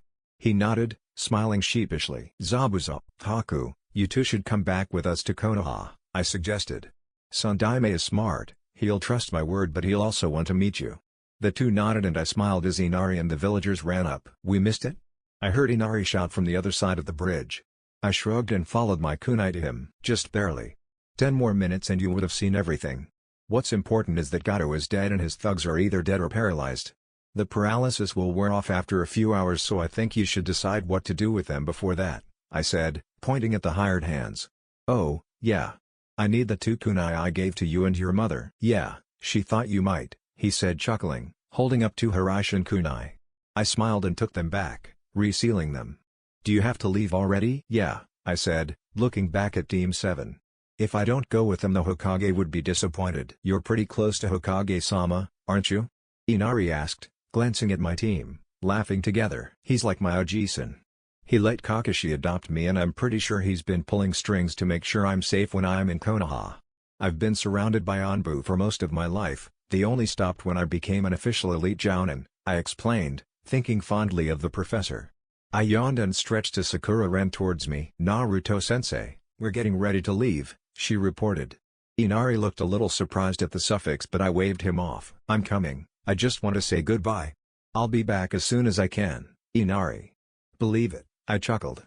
Inari nodded, trying not to look sad. I messed up his hair and gave him a smile. "Be a hero, Inari. Your country needs one," I said, walking back to the group. Walking away, I heard Inari's voice, quiet and calm. "They already have one." I smiled. Once again, Tazuna and the villagers came up with a name and the Great Naruto Bridge was complete. The Hokage's office was very crowded. Team 7 was gathered in the middle, Haku and Zabuza close to me. The Hokage sat at his desk, not saying a word as he studied the 2 missing nin.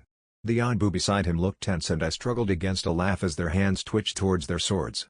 Worst of all, Danzo stood in between the elders, directly behind Hiruzen. The silence thickened as they all studied the mask hiding my face. Flashback, at the village gates.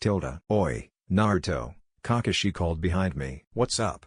I squinted, the rising sun in my eyes. "We're almost at Konoha, are you sure about the mask?" he said, staring pointedly at the mask I had just unsealed. "Of course I'm sure. I said I was going to tell the village when the mission was over. Guess what? The mission's over and I brought home a couple of missing nin. I'm sure the council will want some explanation as to why we didn't fight. Kyoritsune is a more known name than Namikaze Uzumaki Naruto, I reasoned. Sasuke sighed and Sakura shrugged. After a few more minutes of walking, we reached the gates. Striding towards the guard, I watched as the jonin nearly fell out of his chair, recognizing me.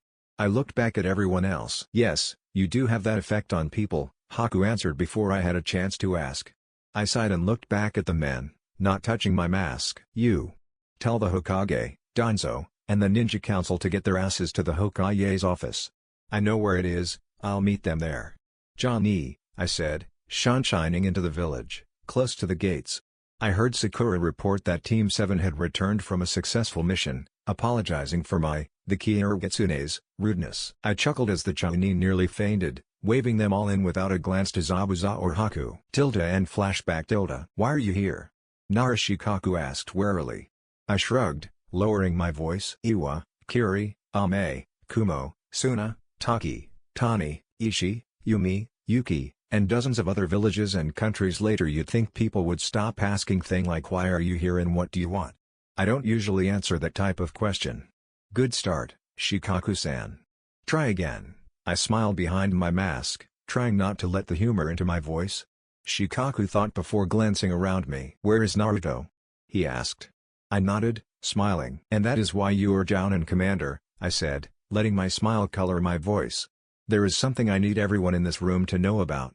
You are not, under any circumstances, allowed to reveal this information with anyone unless I give you permission to do so. If I find out that you have, I will personally deliver your punishment.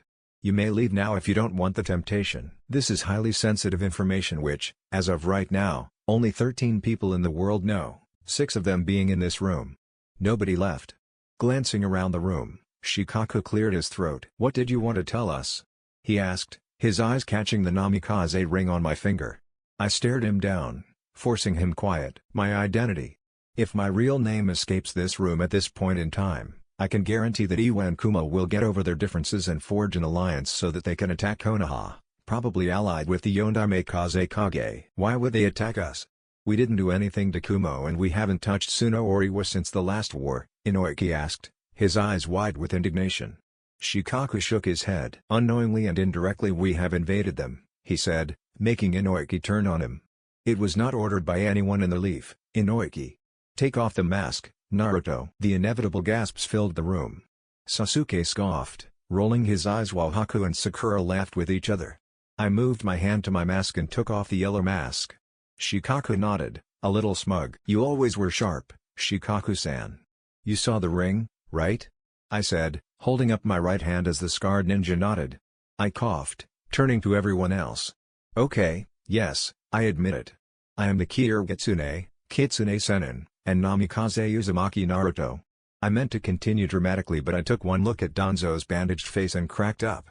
When I straightened, I wiped a tear from my eye. "Danzo, you should see your face." "Okay, matters at hand," I said, smiling. The smile disappeared when Danzo leaned towards Hiruzen, whispering in his ear.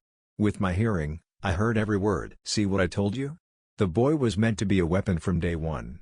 I didn't influence any aspect of his life and he still grew to be a tool." He smiled smugly. "Oi, Danzo. I can hear every single word you're saying," I shouted.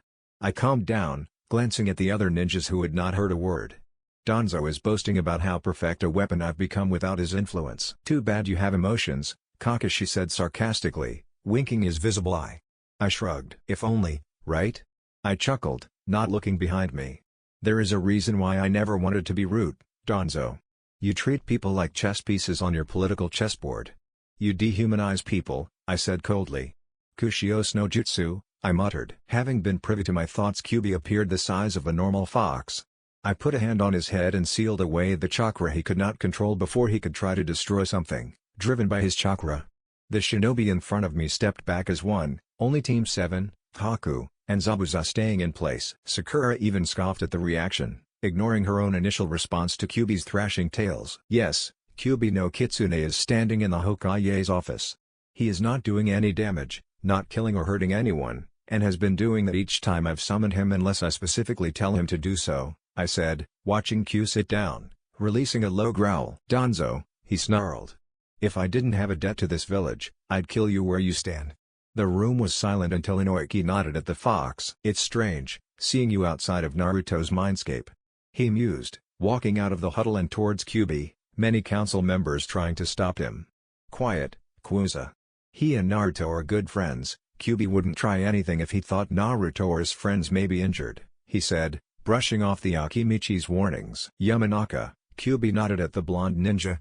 I turned to the council, blocking out Kyuubi's mind as he and Inoiki talked like old friends. "I need to address this council. That is why you are here.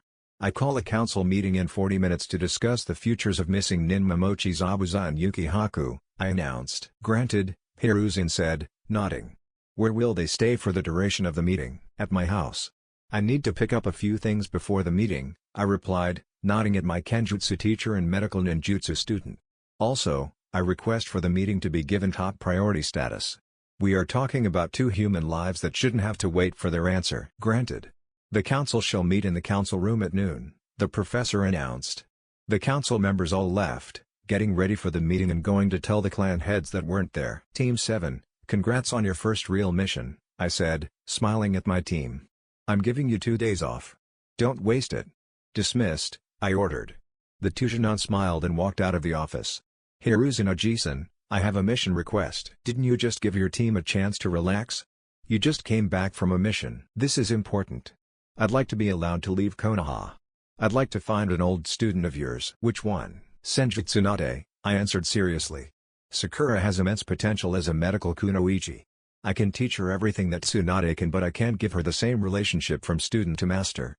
Sakura needs someone other than me to turn to when things don't go her way. I'd also like to find Jiraiya.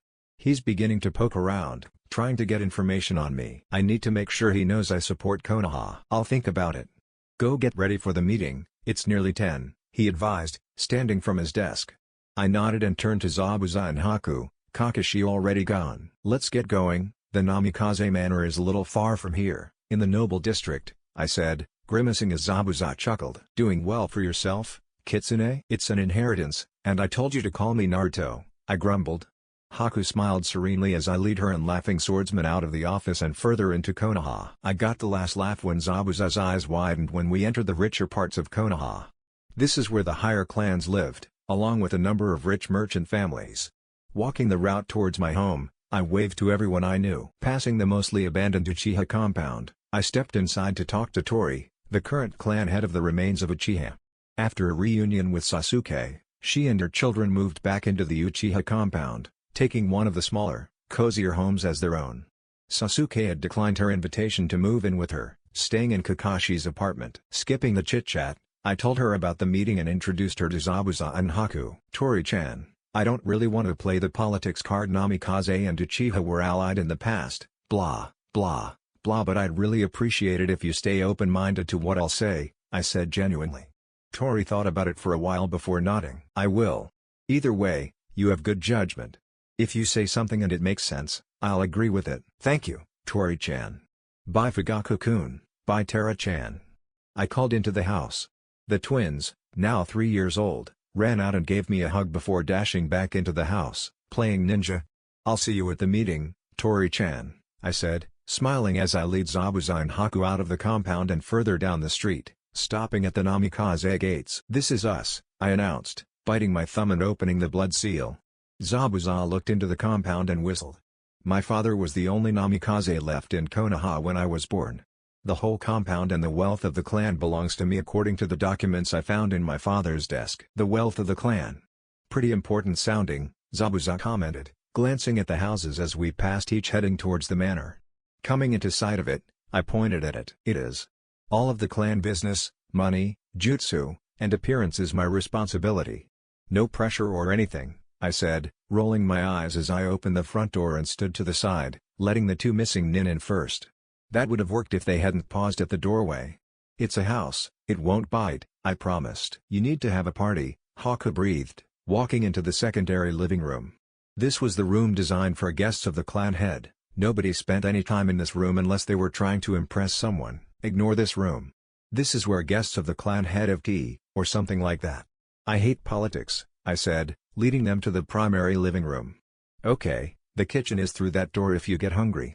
The fridge and shelves are stocked, just don't eat all my food. You can explore the house but touch the rooms with Kyuubi drawn onto the door and I will kill you," I said, thinking about my bedroom in my father's study, the door to the Namikaze clan records.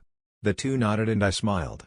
"Stay here for a minute, I need to get some papers from my dad's office." I was about to leave the room when I glanced at Zabuza's sword. "Actually, I need to establish some rules.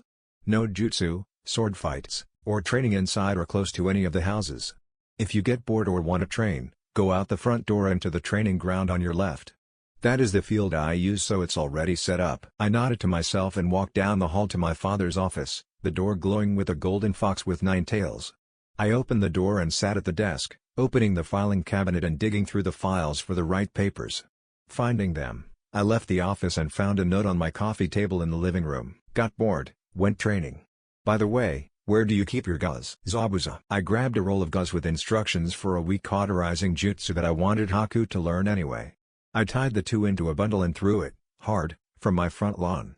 I didn't move until I heard Zabuza exclaim in surprise and then in pain. I could hear Haku's laugh from the main gates. I stopped at the memorial stone on my way to the council meeting.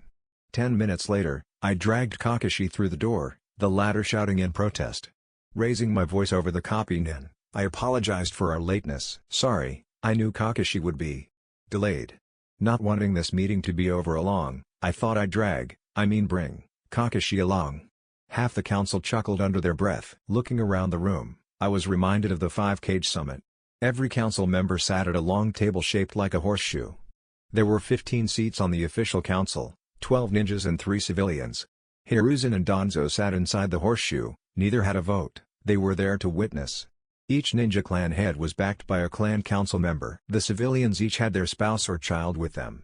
Releasing Kakashi, I took my own seat. Just as the clans were separated into upper and lower levels, as was the council. The founding clans of Konoha, the Senju, Uchiha, and Namikaze sat in the center, directly across from the Hokage. They were in the best position to listen and be heard by the other clans. The Senju seat was empty, leaving me sitting beside Tori with a chair in between us.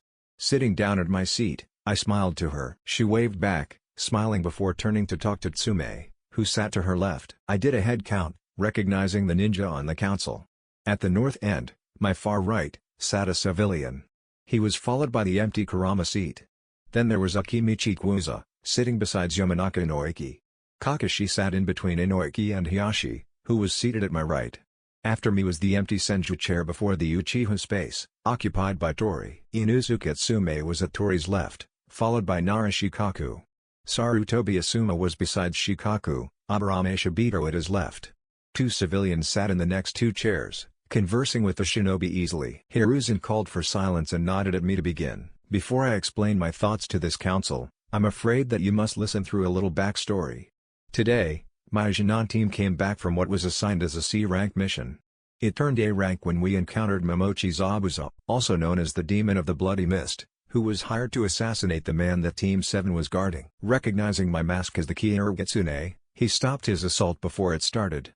I took the time to talk to him and convince him into leaving Tezuna, the man we were hired to protect, alone. He agreed and stayed with us for the duration of the mission. I called this mission because I'd like to petition the council for Konoha citizenship for both Zabuza and his student Haku." "Why do you feel so obligated to help a man that, as you just said, threatened your mission? Wouldn't it be better to send him back to Kiri and let their council deal with him?" Kuuza asked. Kakashi shook his head. "I'm familiar with both Zabuza's and his students' backgrounds. You are all aware of the bloodline purges that took place in the Hidden Mist. Zabuza was declared a missing nin because he didn't believe in killing people because of their lineage. Haku, his student, was a victim of those purges. Her mother was of the Yuki clan, if I'm not mistaken, with the Kekkei Genkai ability to use ice techniques. When Haku's father learned of their abilities, he murdered Haku's mother. He would have killed Haku as well if her bloodline limit had activated and saved her, even though the self-defense took her father's life. She was found by Zabuza and he took her in and trained her." That may answer Kuuza's second question, but it fails to satisfy the first. "Why should we help someone who has been our enemy in the past?" Tsume said, reminding me of why I hated politics. "Every word came back to haunt you. This man was never our enemy. The life of a missing nin is hard. You find work where you can get it, you don't ask questions. If something goes wrong, the world looks at you with contempt and derision because you are a broken tool, as far as they care. Let me answer your question with one of my own, Tsume. If you see a dog with a broken leg, Would you shut the door in its face? Send it back to the one that hurt it? The demon of the bloody mist is hardly an injured dog. Tsume laughed darkly. Is he? Have you ever wondered where your next meal is coming from? Worried if the hunter nin are going to find your camp? That type of anxiety is crippling and, unlike a broken bone, it doesn't always mend with time. You are getting off topic, Naruto, Shikaku said, leaning back in his chair. Tsume and Koza bring up a good point, even if they aren't the clearest delivering it. What makes you so sure that we can trust this man? He's turned on one village. What makes Konoha so different for him? I thought about my reply, not wanting to throw Tsume a bone. I've lived for a year outside of Konoha's walls. Outside of protection, all rules and regulations thrown out the window. I've seen and done things that would terrify a third of this council. By all definitions, I should have been declared a missing nin. What makes you so sure you can trust me? I've been as impartial as I can to the various nations. What makes this council think they deserve the same treatment? You're a Konoha nin, Tsume shouted. I shrugged. Why am I a Konoha nin? Why does the council believe I deserve to wear this hit I ate? There was no reply. What makes this council believe that I'm so different from these two ninja? More importantly, why does this council believe that they're so different from these two ninja? I finished quietly, leaning forward so I could see everyone. You sound attached to the two, Shikaku noted. Have you met them before this mission? Yes, I answered truthfully. Araguma and I had just left Cloud when 24 Kumo-nin ambushed us, believing that we were trying to kidnap their two-tailed Jinchuriki, Niyugito and Bisama. We fought and Araguma was badly wounded. I knocked out the rest of their ninjas with a chakra pulse, a skill I learned while traveling, and went to heal Araguma when I heard Haku laughing in the trees. She and Zabuza came out and we talked. After learning who I was Kyoritsune, he offered to train me in Kenjutsu. I agreed and he taught me for 6 weeks. We left the two in grass. So you want to help an old friend? Tori asked. Yes and no. Konoha has been weakening over the past few years. Don't deny it, Danzo. You've watched your precious root getting killed. My request is that you allow Haku and Zabuza to join Konoha's ranks. Monitor them if you want, let them start slow to test their loyalty, but let them eventually come back.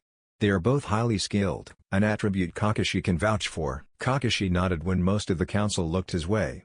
Asuma lit another cigarette. If they're so highly skilled, what makes you think they won't turn on us and cripple us more? He said, examining one of his chakra blades in the light. The fact that Haku is one of the people I count as my friends and the fact that Zabuza knows my Kenjutsu beats his. He won't challenge Konoha even if he remains a missing nin, as long as I'm allied with you. Also, he wouldn't turn down a chance for Haku to have a reasonably normal life, something she's never had.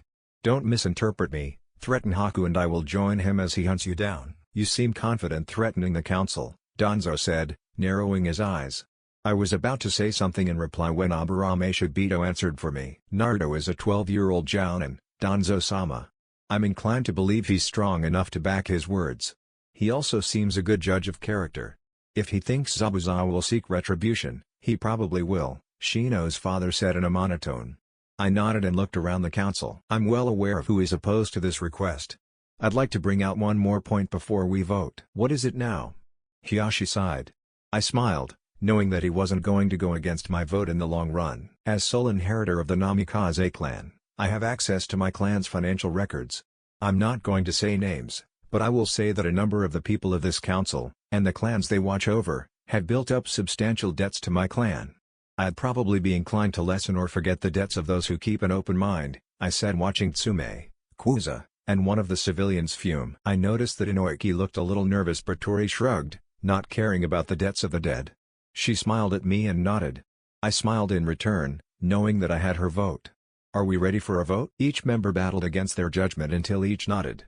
I nodded at the civilian in the north end. Shrina, no, he shook his head slowly. Akimichi, no, Koza said adamantly.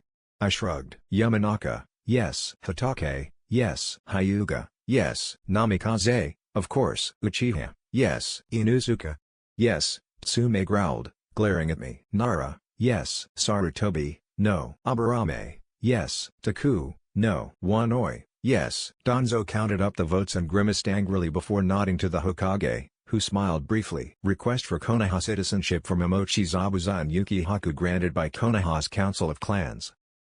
Not quite, Hokage-sama, I said apologetically. The council glared at me, not wanting to spend more time in this room. What is it, Naruto? He asked patiently.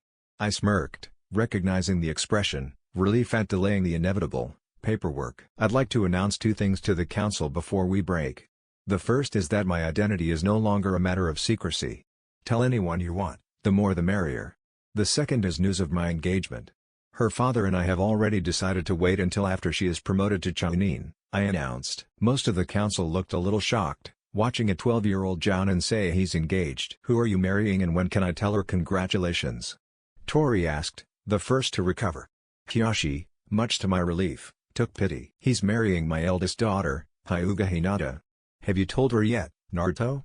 He asked, turning to me. Did I mention I've been in Wave for the past 2 weeks? And that I just got back today? And then had to come here?